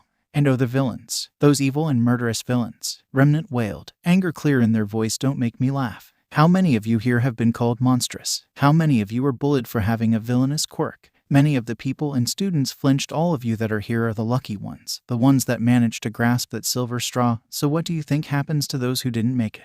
A girl with golden roots and green hair raises a trembling hand up to her mouth, not from fear but from the horrible realization that dawned upon her. Memories of a park from ages ago resurfaces in her mind. The days spent with the mask of a perfect little girl come rushing back, and a freckled face. She makes eye contact with the purple-haired boy, a similar look in his eyes. Discrimination for something that you couldn't control. Persecution for something that should be seen as a gift.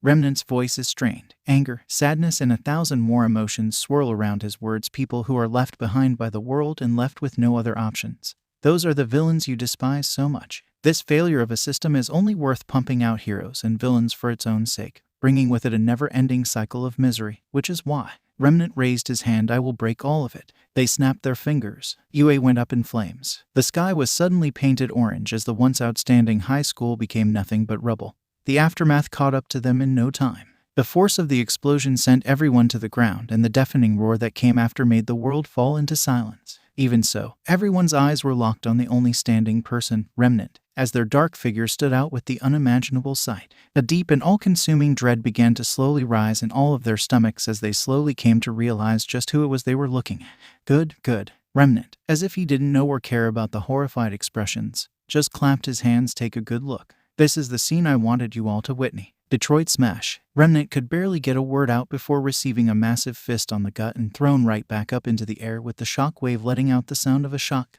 Everyone watched the stunning figure of the number one hero. Not a trace of a smile on his face, but the seething rage in his glowing blue eyes. For a second, a seed of hope bloomed in everyone's chests as they saw the body of Remnant fly into the sky. Hello, All Might. Until it was thoroughly crushed by the voice coming from the speakers. I was wondering when you were going to come once more. As if there was a wall to stop him, Remnant stayed floating in the air. Did you enjoy my little fireworks show? You. In a heated voice, All Might glared. You are with him, aren't you? With him? Who are you talking about? Remnant feigned ignorance. Could you possibly mean? All for one. The reaction was instantaneous. Grinding his teeth even harder, All Might had heard enough and jumped after the villain, shooting into the sky like a rocket. Sadly, even with his speed and strength, All Might still lacked the ability to truly fly, so for Remnant, who could seemingly walk on air, it was a trivial task to dodge. Who are you? Did he send you? All Might barked, anger clouding his mind as he focused on the multi-quirk villain. Remnant only clicked his tongue. Fine. I'll answer your questions. It's an insult to me if you think that I am on that man's side. Slowly, Remnant descended from the sky, still floating a few meters above the ground.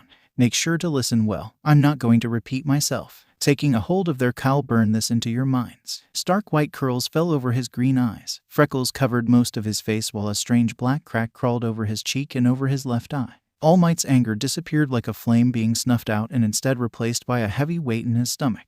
In the group of students that hadn't run away yet, Himiko fell to her knees, her face having turned pale, tears forming at the corner of her eyes and an unfulfilled promise echoing inside her head. Not far away was Shinsou, who was trying to wrap his head around everything. His thoughts were a mess, so much was happening that he could barely hold himself up. I'm Izuku Shigaraki. Izuku introduced himself, the UA traitor and All for One's son. He didn't move his eyes from the All Might. He couldn't bring himself to look at his classmates. Would they be angry, sad, betrayed? He didn't want to know. He had already made up his mind about the plan, and so far in it he wasn't going to falter. I used to work for my father alongside Tamura. A scowl formed on his face, but after that brat took that gamble with the USJ, I realized that I would never accomplish my goals if I stayed working with them. Izuku's tone of voice was calm, as if he hadn't just dropped the reveal of the century. So now I'm here, working for myself. Izuku causally shrugged as he finally touched ground. So don't take this personally. Why, young mid All Might couldn't finish as black and green sparks took over his vision, and it was his turn to be thrown as Izuku's fist connected, sending him flying through the concrete wall of the stadium.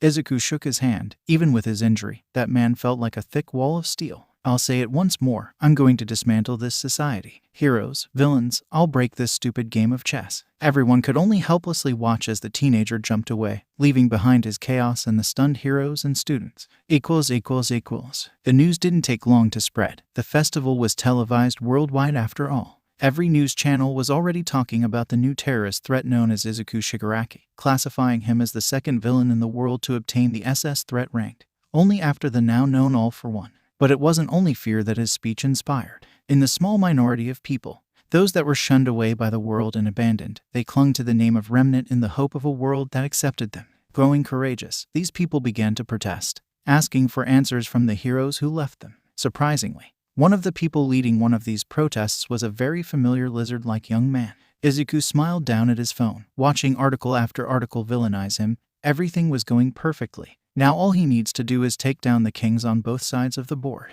Midoriya. Izuku crushed his phone. Couldn't let anyone track him with that. It's Shigaraki now. Eraserhead. Izuku turned to look at his old teacher, the animal director in his scarf. I don't want to bring my mom into this. Sorry. Nezu jumped out of the scarf and patted down his fancy suit. Well, the first step is done. I've already erased any traces of Izuku Midoriya, your birth certificate, any of your school applications, and any other small file with your name. You've basically become a ghost. Izuku bowed. Thank you very much. And I apologize again for blowing up your school. Nezu raised a paw. If it's for the greater good, then it has already done its job.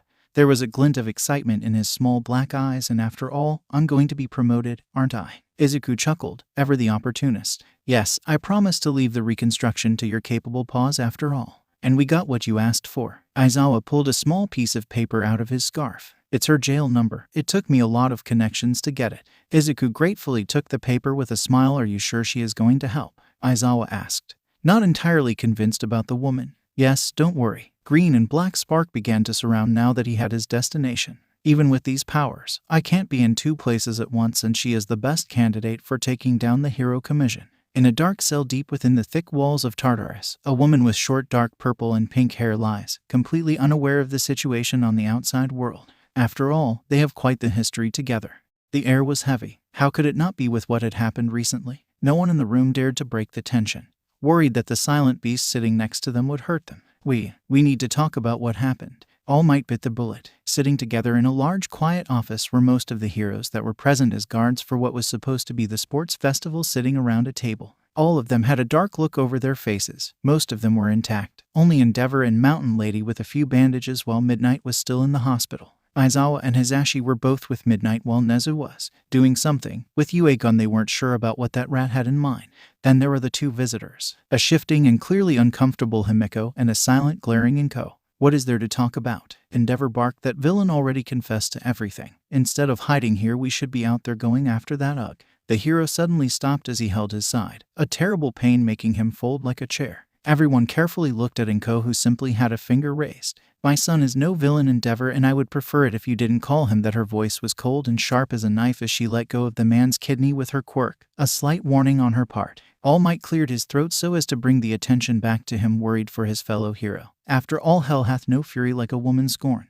Yes, young Midoriya has expressed some outlandish claims, but had the evidence to back them, so I am obligated to ask. All Might looked directly at the mother. Is your husband truly all for one? Silence reigned once more as everyone kept their eyes on the two of them. Inko sighed, a dejected look on her face. I am not sure, she explained. I did think Hisashi was an extravagant man when we first met, but nothing he did made me think he was a villain, no less the worst of them all. And now, I haven't even seen or heard of him for more than 15 years, so if it wasn't for the money he sent us, I would have thought he was dead. So you didn't know, summarizes Snipe, and Inko nods. I really don't know what we can do with this ectoplasm, said. Yue is gone, Midoriya is somewhere out there, and the people are split. This is a situation like no other. Let's pretend that the whole being AFO's kid is a lie. He still attacked a public event, put in danger the life of a hero, and even stated that he will cause more damage. Cementos explained the kid is already a world-class criminal with just that alone. Everyone fell silent, a storm brewing inside their minds as they tried to think about how to deal with the situation. Izuku isn't, he wouldn't. The heroes looked at the tongue-tight girl with pity. My brother wouldn't do this. Something must have happened. Someone must be doing something to him. Himiko. All Might stopped her, pain clear in her eyes. I know this situation is hard for you. It's hard on all of us, but Midoriya has thrown the glove. Now it's our turn to answer. Himiko could only grit her teeth. No, he wouldn't. He isn't a villain. Her words were shaky, hands curled into tight fists from anger. She couldn't believe that these heroes were talking about her brother like this. Dear, it's okay, her mother tried to calm her down. A hand gently placed on her trembling shoulder. We'll find a way to help Izuku. You don't get it, she snapped, pushing the hand away and standing up. Warm, angry tears in her eyes. I promised him that I would protect him, that I wouldn't let this happen. Her voice bounced around the four walls of the room. Himiko, what do you? He's the kindest person I've ever met. He's my hero and my brother. Himiko's eyes glowed gold as her throat burned. So I'm not going to sit here and listen to you talk about him like this. If you're not going to do anything, then I will. The girl then stormed out of the room, All Might and Inko standing up ready to go after her. Ring ring. The sound of a phone freezes everyone and they look at the source. In Ko's bag. She grabbed it only intending to reject the call, but at the sight of the name, her hands froze.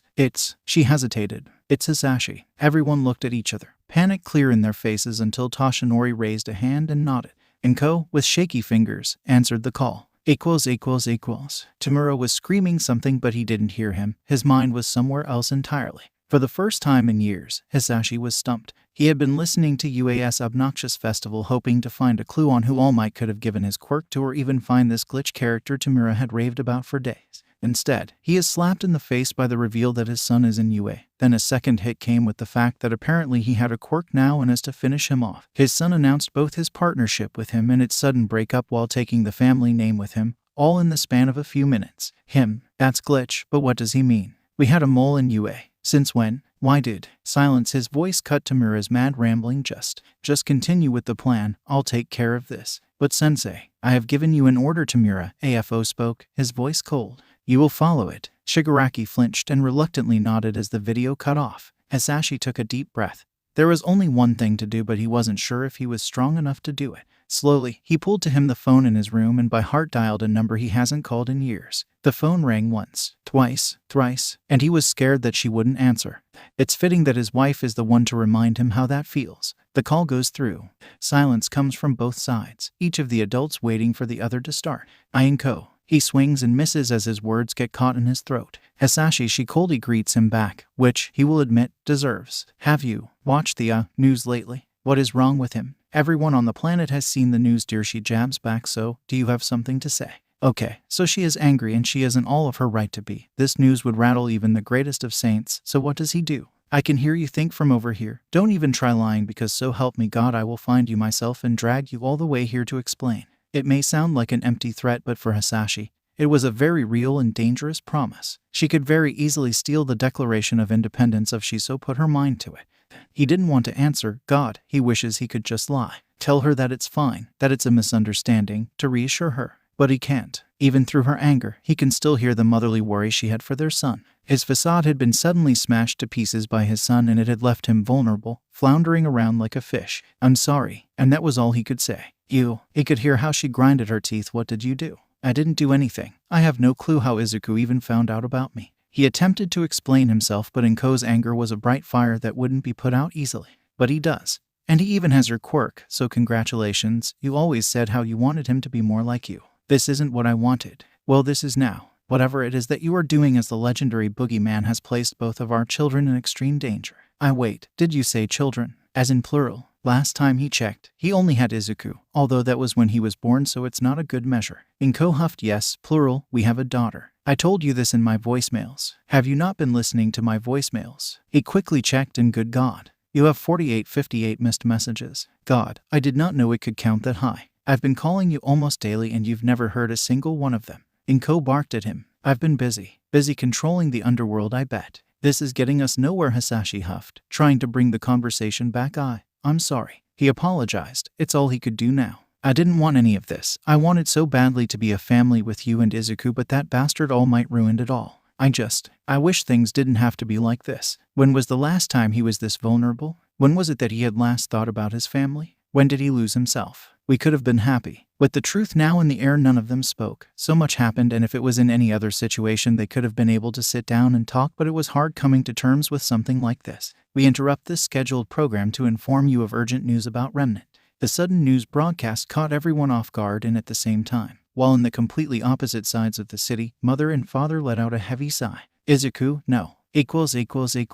Tartarus is a lot bigger than Izuku imagined. He never really got the chance to see it in person before it was torn apart, and knowing that it had even more levels underneath the ground only made it that more of an impressive prison. Sadly for them, Izuku is here for someone, and their little guns are not going to stop him. Again, we could be saving so much time if we just blew the place up, his father unhelpfully added. For the last time, we aren't blowing the max security prison open. First answered. Oh come on, it's a good plan. I did it and it worked perfectly. Izuku ignored the two bickering brothers and focused on the prison. The front door was a thick metal door. Guarding it were a platoon worth of guards, some holding guns while others had their hands free, most likely people whose quirks are better than weapons. Do we have any stealth quirks? He asked AFO. His copy mimicked flipping through a bookham. Sadly we don't. Neither do we have any appearance-changing ones. Best we have is smokescreen. That complicates things. He can't use too much of his strength since he doesn't want to actually break the place and let the people inside out, but if he doesn't deal with the guards, then his way in and out will be even more troublesome.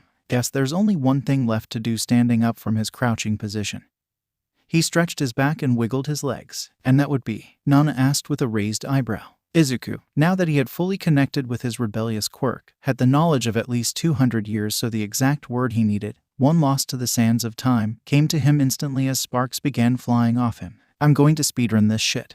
At the front gate of Tartarus, 2 guards stood together. One was an old man while the other a younger man. Hey, the young man began, what do you think about Remnant? The old man shivered. Just the name of the new villain sent a shiver down his skin.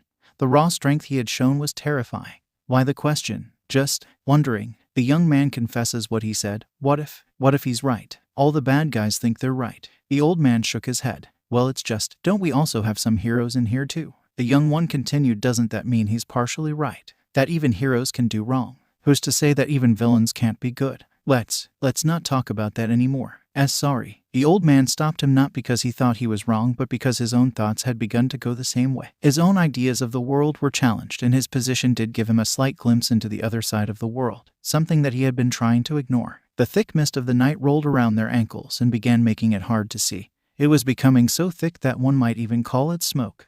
Wait a second. They are in the middle of the city. How is there? All units, we have an unknown approaching at our 6. The message that came through their radios put all of them on edge as they turned to look. A dark figure slowly walked towards them, the strange smoke following behind them as if they were bringing it.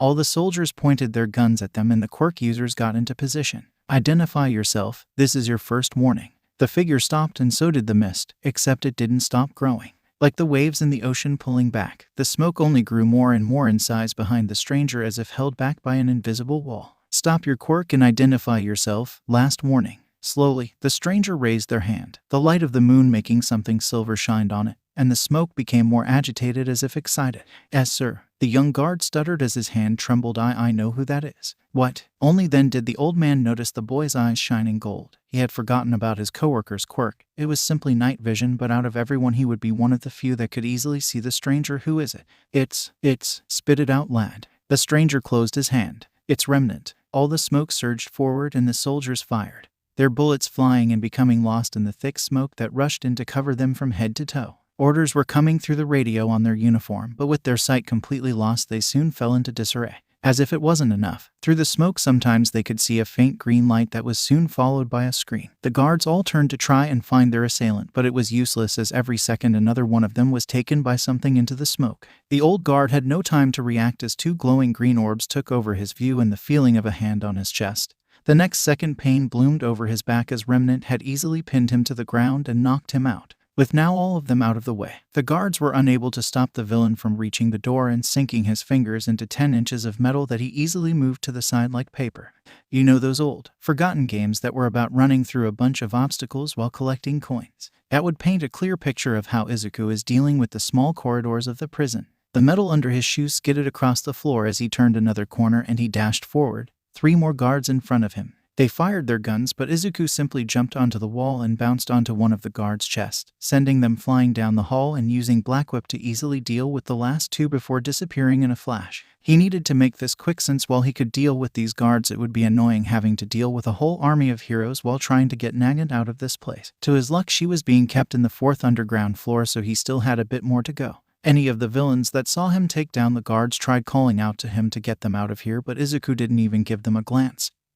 He didn't need to get any souvenirs. The further down he went, the better equipped the guards were. Now he was looking at 2 guards with riot gear and one of them had his hands covered in electricity. Wonder how much these guys are paid to work here. Hisashi wondered as he watched Izuku break one of their helmets with a punch. To guard the supposedly worst of the worst must be a very well-paid job. I don't see anyone doing that without a good 9 or even 10-digit paycheck. Third answered. Well, they can use that money to pay for their hospital villains after this. Second added as he glanced at the guy Izuku had made into abstract art on the wall. Taking a shortcut, Izuku jumped between the space and the stairwell, surprising the guards that were rushing up them. Only a little more and he would reach her. He jumped and flipped in the air to land on his hands and used Overhaul to create multiple walls of stone to gain more time from his pursuers. They could break them down, but it would take them more than a couple of hours. He only slowed down as he reached a particular metal door. To its side he could see a hand reader that could most likely only recognize some of the people of higher grade in this prison. definitely a pain to get through.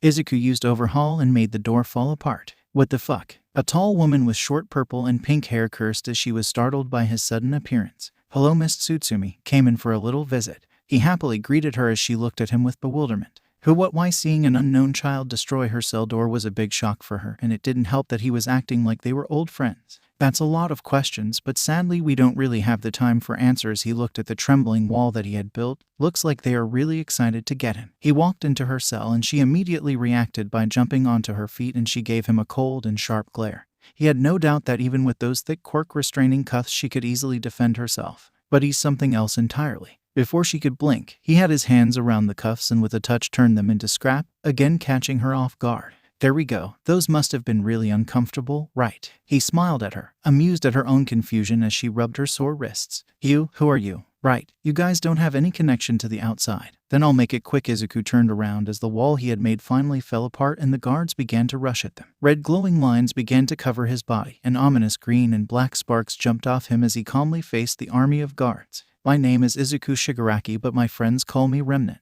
Izuku disappeared in a green blur before a guard was suddenly punched into the ground. Another was consumed by blue flames, and another 3 turned into a human skewer by a black tentacle. Kaina could only watch as all the guards were torn apart by what seemed to be an invisible force. The boy moved at an incredible speed that if it wasn't because of her trained eye she wouldn't even be able to see his afterimage. Before she knew it, it was over and she and a blood-covered Izuku were the only ones left in the hallway. He continued to smile at her even as he stretched out a bloody hand.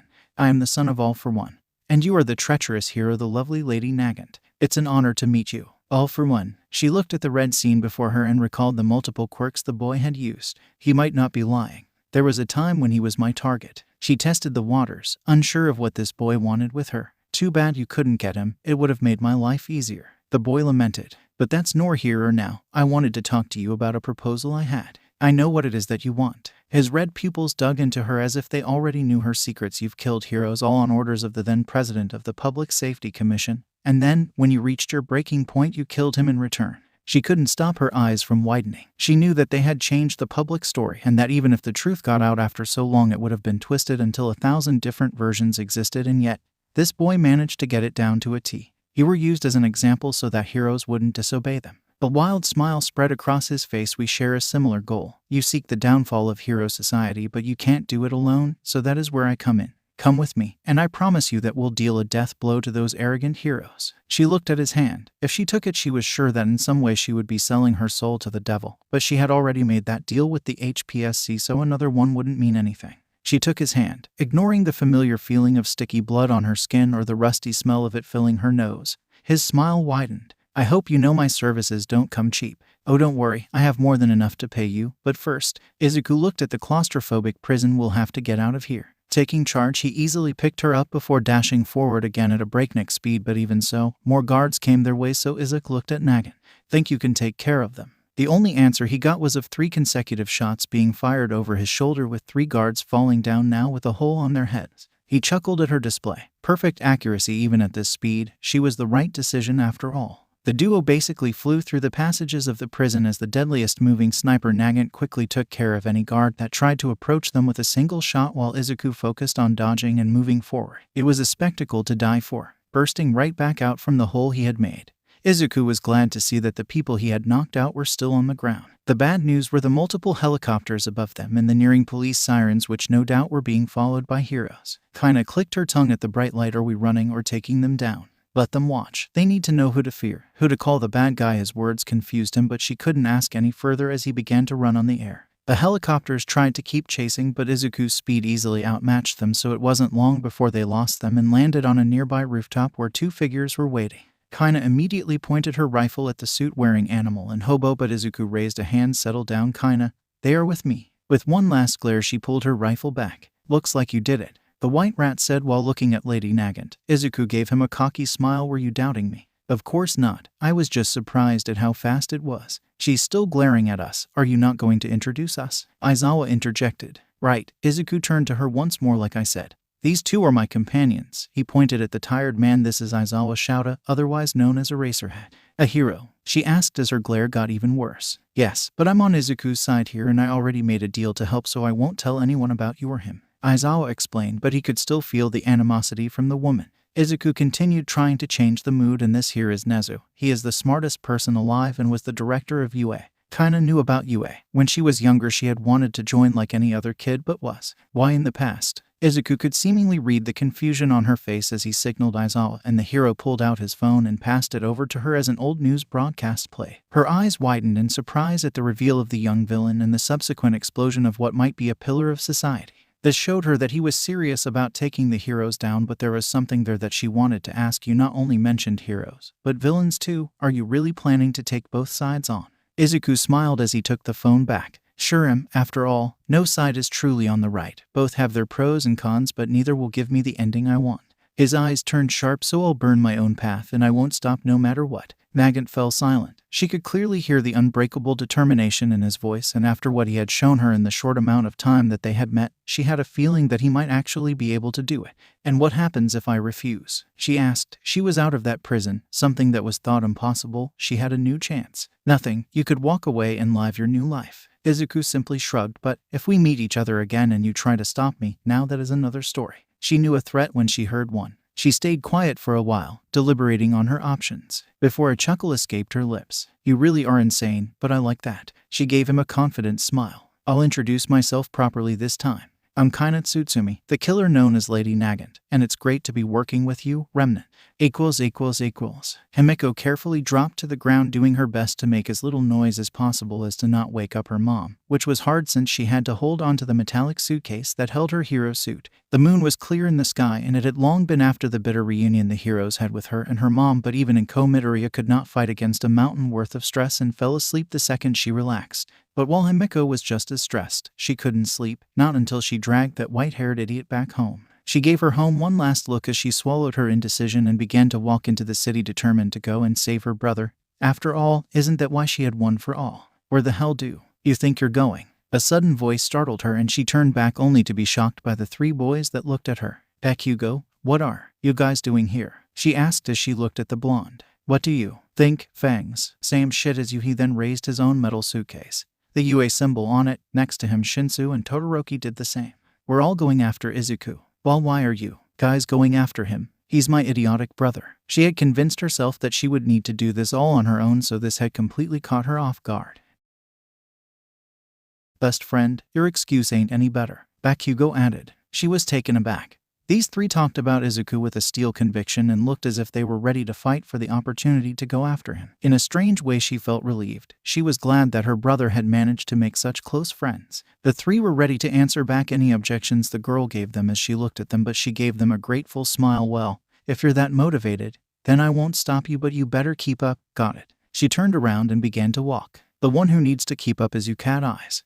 Hugo grinned as he and the others moved next to her. The four of them moved through the night with a newly lit flame inside them. They were going to get their friend back, whether he wanted to or not. And after the recent incident at Tartarus, the villain, Remnant, has, click, at least 100 injured, said that they can't use at least one of their limbs. Click, the only cell that was tampered with. What does Remnant want with the killer Lady Na? Click, they're all talking about you. The lovely Lady Nagant, or Kaina Tsutsumi, changed channel after channel, most occupied by news talking about her new boss. Any fun theories? Izuku asked, looking over his shoulder from adjusting his gear. One of them did say something about you doing this all for me from the way you broke me out of prison. Izuku only laughed. That's only slightly right. They're just thinking too small. Kaina watched as he got back to his gear. Izuku Shigaraki is a headache. That's the best way she can put it, and it was only before he told her about the whole time-traveling business, something she isn't sure if she completely believes yet. So, what's the plan? She asked as Izuku put his gauntlet on. It's rather simple. Izuku turned towards her. Obviously, if we want to be able to make a new society, we need to get rid of the others who would try to take control after the chaos we cause.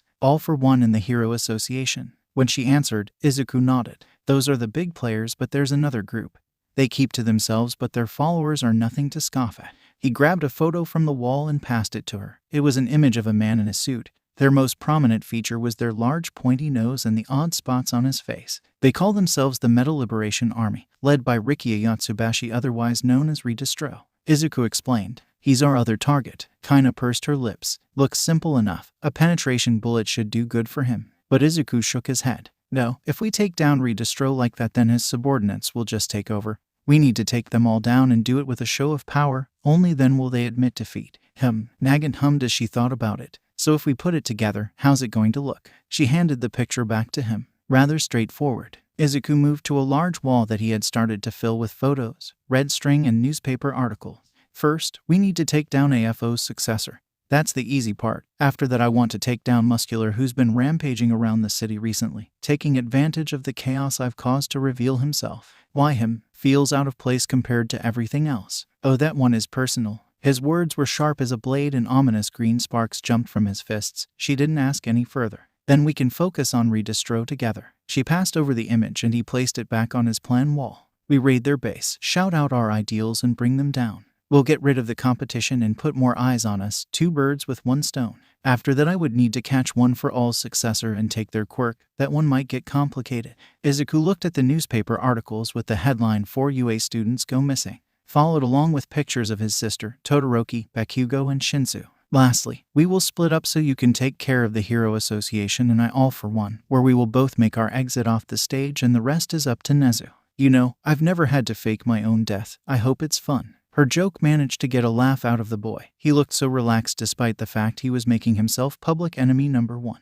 She knew he was doing all of this for the benefit of his friends, which didn't sit right with her because every time she looked at him all she could see was herself. A young girl with the stars in her eyes ready to do anything to be a hero, pulled too thin until she snapped. And she wasn't sure if Izuku had already snapped or not. She pushed herself off the couch she had been on and moved next to Izuku. She places her hand on his head and ruffles his hair, getting her an odd look from him. Alright then, where are we going first? Tamura couldn't help but scratch at his neck as his thoughts kept racing in his head. Did they always have a mole? If so, then why wasn't he informed? And who does he dare call a brat? Tamura. Kurogiri's deep voice brings him back to reality, the pure yellow eyes looking at him without any emotion. It's almost time, right? His mission. Spread the Nomus around the city, but did you know? His voice comes out raspy as he addresses the pile of smoke. Did you know about Remnant? There's clear anger in his words, but the intelligent Nomu doesn't react. Kurogiri just shakes his head. No, but it is no surprise that the master has his own secrets. Tamura scoffs at this. He should know those secrets. Didn't he say that he was going to be his successor? He needed something to distract himself, so he turned to the multiple lines of Namus that were awaiting his orders. That'll do. Open the gate. Kurogiri nodded as his body expanded and swirled in the air. He could feel his hands itch in irritation. Maybe he'll join in on the destruction too. Crossing the gate, he finds himself up above the sleeping city, standing on the tallest building for the best view. Hello Japan, a beautiful night, isn't it? And it's only going to get better. The Namu slowly lumbered out of the portal behind him as he raised his arms up. Make sure to go into the night with a beautiful cry for me to hear. Boo, you sound like an 8th grader. Who said that? He turned around so fast that his neck cracked, but he ignored it as he pointed at the main criminal himself. You. Hello Tamura. Izuku gave the man-child a lazy wave. Here to play with your pets. He nodded at the Nomu.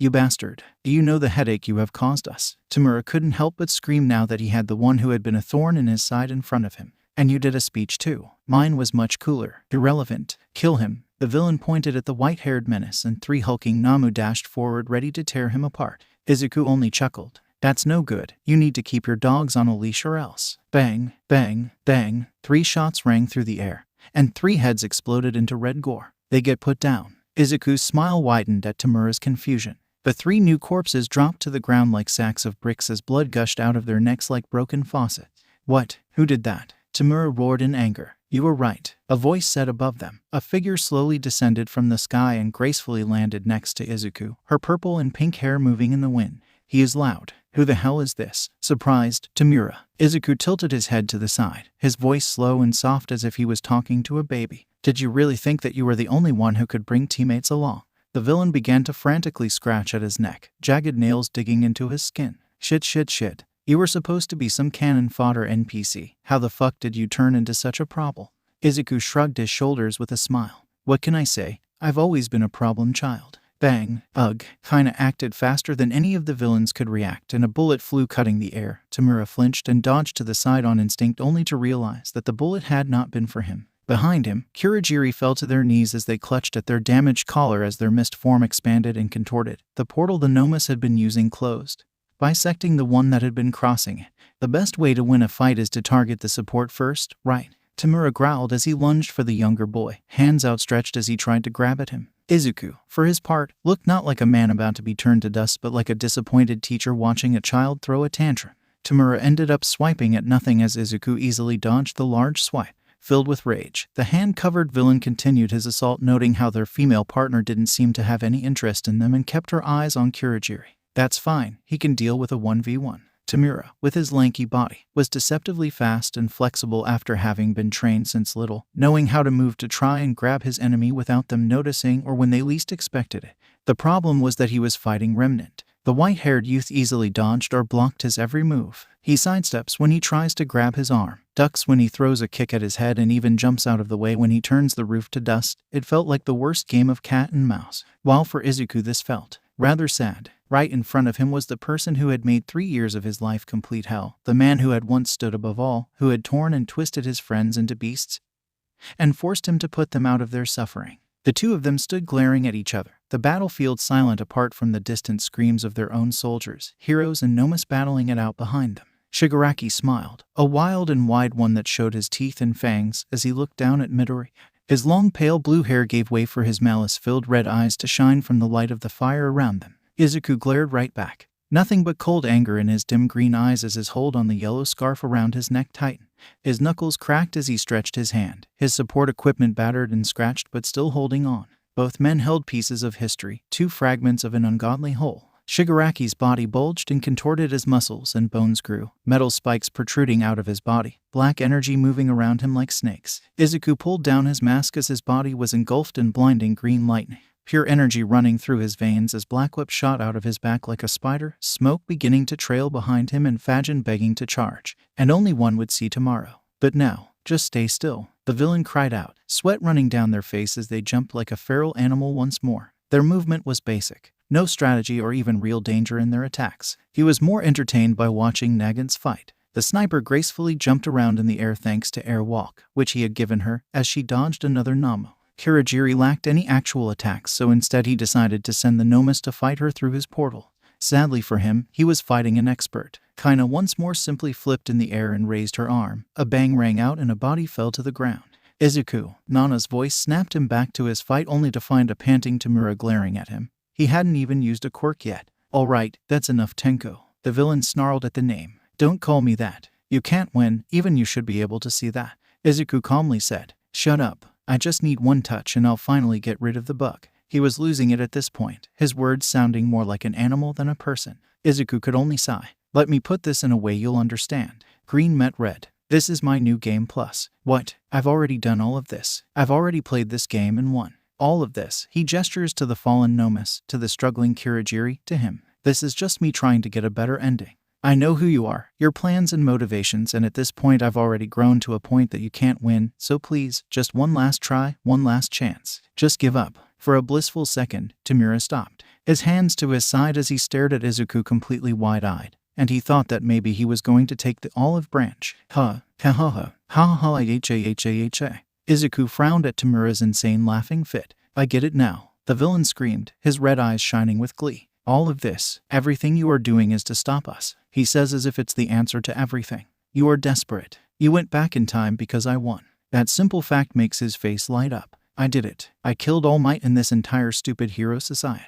Bam. Arg. Tenko Shimura folded as Izuku's fist dug deep into his stomach, warm blood trickling down his arm as green lightning jumped around his arm. Why you fuck? Tenko Shimura. Izuku began. You were the worst person I've ever met. You and the League made my life hell. You made me watch as I slowly lost everyone I ever cared for while you laughed above the ashes. Ugh. Tenko grunts as Izuku twists his fist. You were the biggest threat the world had faced, destroying everything in your path, forcing to push through the white-hot pain clouding his mind. Tenko raises his hand and grabs Izuku's arm. But nothing happens. And yet, in Izuku's grip, wrapped by invisible red strings, a small ball of gray light sinks into his body. There was someone that always prayed that you would change, that somehow you would open your eyes and see the damage you had caused on yourself and others. Even now, she still feels guilty for not being able to be there for you when you need it.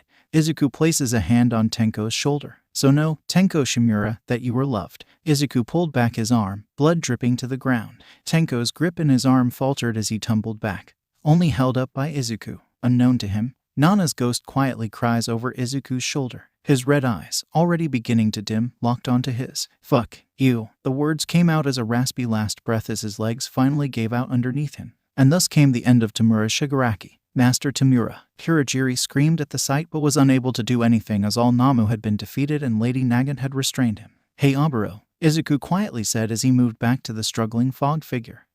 I'm sorry, I still don't know how to fix you, but I promise you that we'll find a way. His fingers elongated with black and red markings. Soon you'll see everyone again. Aizawa, Hisashi, and even Nimuri, so just sleep for a while. His fingers dug into Kurogiri, but the pain didn't last as he soon fell unconscious. Izuku took a deep breath as silence came back over them, his arm still dripping blood next to him. Kaino looked at Izuku. Their plan had gone perfectly. They killed the villain and captured the other one. They barely broke a sweat. And yet he looked so tired, so used to it. She hesitated as she slowly raised her arm. She wasn't going to lie and say she was good at this, but she once fought to stop this, to stop children from being turned to the same killing machine she is. But he is willingly walking down this path, and has already been in it for a long time. Someone that should have never been asked to carry a duty so heavy. Who doesn't let so much of a single person see him cry? So she reaches out, and even if it's not much, she softly places her hand on his back. Right now, in the silence of the night, she is not a pro-hero, not a killer, not Lady Nagant, and he is not a Shigaraki, not a time traveler, not Remnant. She is Kaine Tsutsumi, the girl who tried to fight back against the system by herself because no one else would, and he is Izuku Midoriya, the child who despite everything still refuses to give up. Right now, in the silence of the night, this is enough. Aizawa glanced around at the other heroes present, the top 10 and many after that were all here thanks to the urgency of the matter. Information about the main lab where the Namus are being made in Kamino was found thanks to Nezu's hacking. Except that it was information Izuku gave them, something only the two of them knew. Has everyone been informed as to why you are here? All Might took the lead as the raid leader, as there was apparently some information about Namus stronger than what they already faced. The heroes gave a wave of affirmations. Good. This here is supposedly the location of the main lab for All for One's human testing, which is being led by a Dr. Shigaraki. The mission is simple. We will search and destroy any machine, document, or Namu we find and capture the scientist in the lab alive for later questioning. The heroes nodded. We will split into teams and search the facility. You have all been given a communication device, so if you ever need backup, do not hesitate to use it. Is everything understood? Yes. Then I wish you all luck, and plus ultra. With those final words, the raid began. The building in front of them looked like any other apartment building, if only for the fact that the inside was completely empty. The entrance was as informed, underneath the building itself, and the heroes didn't waste time breaking through. The scientists that had been working that day panicked the moment the ceiling above them broke and the angry face of All Might came through the smoke. None of them expected to fight the number one or any of the others, so their first instinct was to run away into the deeper floors of the lab. Surprisingly, only one scientist stayed behind, calmly looking at the heroes. The man himself, Dr. Shigaraki. It seems that the jig is up, the doctor calmly stated, the sight of all the heroes seemingly meaning nothing to him. Did we underestimate you, or? The short man stroked his beard as a dangerous glint appeared in his eye. Did I underestimate that child? Ho ho ho. The doctor freely laughed even under the heavy glares of the pros. This is the first time I've ever been outwitted by a child, but I should expect nothing less from my master's son. These may not be finished yet, but I am curious as to what they can do. The doctor pressed a button on the large console behind him as large tubes filled with liquid rose from the ground. Inside were different types of Namus. So heroes. The tubes let out a whistling hiss as the beasts inside opened their eyes. Would you mind joining me for one last experiment? And the high-end Nomus were released. Hey, before you leave, please listen. Many of you wanted this series, and I hoped you enjoyed this fic, but I need your help. If you have little time, please click the link in description or top comment, and give kudos to the series. Let's make it 10k kudos. It's the least we can do for the author for this amazing fic. While you are at it, leave a sweet comment. Thanks.